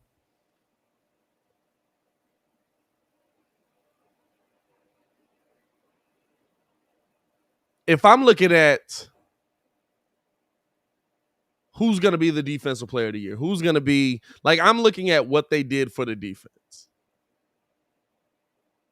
I'm looking at, is your defense successful? I'm looking at, like, you can't, like, listen, there's a lot of dudes that can say they outplayed or they outdid this or that, but you're on bad defenses. You're on bad defenses. So what you want me to do with that? True. You know what I'm saying? Like, TJ Watt's on a bad defense. Yeah, that defense is old. Defense is old. I think him and Minka are like, well, yeah, him and Minka are the only two that's like not 30. It's just, it's not a defense that's gonna get it done. It's not a defense that's gotten it done this season. You got into the playoffs by the skin of your teeth. And let's be clear, the Chargers and Raiders were gonna tie. The timeout messed that up, but yeah. You got into the playoffs by the skin of your teeth. You've consistently, now I'll say this, you played better down the stretch. Defense played better down the stretch. But most of this season, you were getting gashed. I was just about to say that. They Bengals dropped what, 43 on their head? Panthers dropped 34. Raiders dropped 26. Bengals gave them 24. That's not bad. Packers 27-17. Steelers beat the Broncos 27-19. Good game there. They beat us 29-27. You let the Bears put up 27 on you. 41-37. Bengals put it up. You know what I'm saying? It's not a good defense. It's a good enough defense to win. Sometimes. When everything's clicking perfectly. When everything's clicking perfectly. You know, so I can't, you know, what'd they get in it? What was their record? 8-8, 7-9?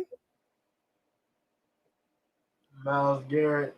Or the Steelers? Oh, 9-7. My bad. 9-7. I said it backwards. 9-7. Myles Garrett stopped. The Browns shouldn't even be in the conversation. But again, the reason they're not in the conversation is because of how bad they were. You're not gonna win MVP if you're losing games, dog. I'm sorry. Yeah, and you know, Baker comes out and then says Odell can't play football, but he's definitely scoring touchdowns with Matthew Stafford. So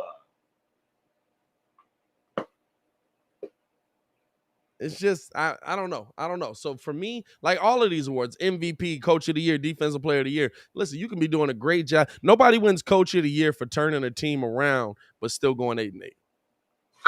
If we're honest, that's the team that's the coach that should win Coach of the Year. oh man. If we being honest, that's the coach that should win Coach of the Year. So Brian Flores should be up there then. Well, Brian Flores went through a 1-8 and then beat a bunch of bad teams. No. But like, if you think about it, like if I come into a 3-12 team and I get them to 8-8 the next year, that math didn't work out, but y'all know what I'm talking about. What is it now? It's 3-14. 3-14 team. But I get them to 8-8 the next year. Yep. I should be Coach of the Year. Where's Nagy? All right, you trolling now. All right. Like, these guys suck. I should be Coach of the Year. But I'm not. Because I don't have a winning record. Dog, I just. Hey, man, I appreciate y'all for tuning in and rocking with us this morning. We've had some great conversation. We've gone through a lot. Kind of died down there at the end. I'm not gonna lie to you, but we tired. No, man.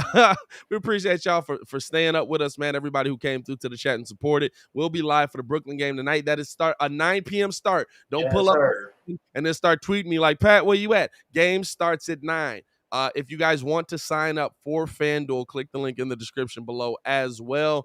Because we're gonna have a FanDuel or a private FanDuel match. We're gonna have about 20 people in it. If we get enough people to sign up, maybe I'll do another one that's got 30 in it. And we can all get in there and stuff like that. There's gonna be cash prizes. So tune in for that. Keep a lookout for that. Sign up on with FanDuel by clicking the link in the description below, and then keep a lookout on the what's that called? Keep a lookout on the community tab for when I post the link.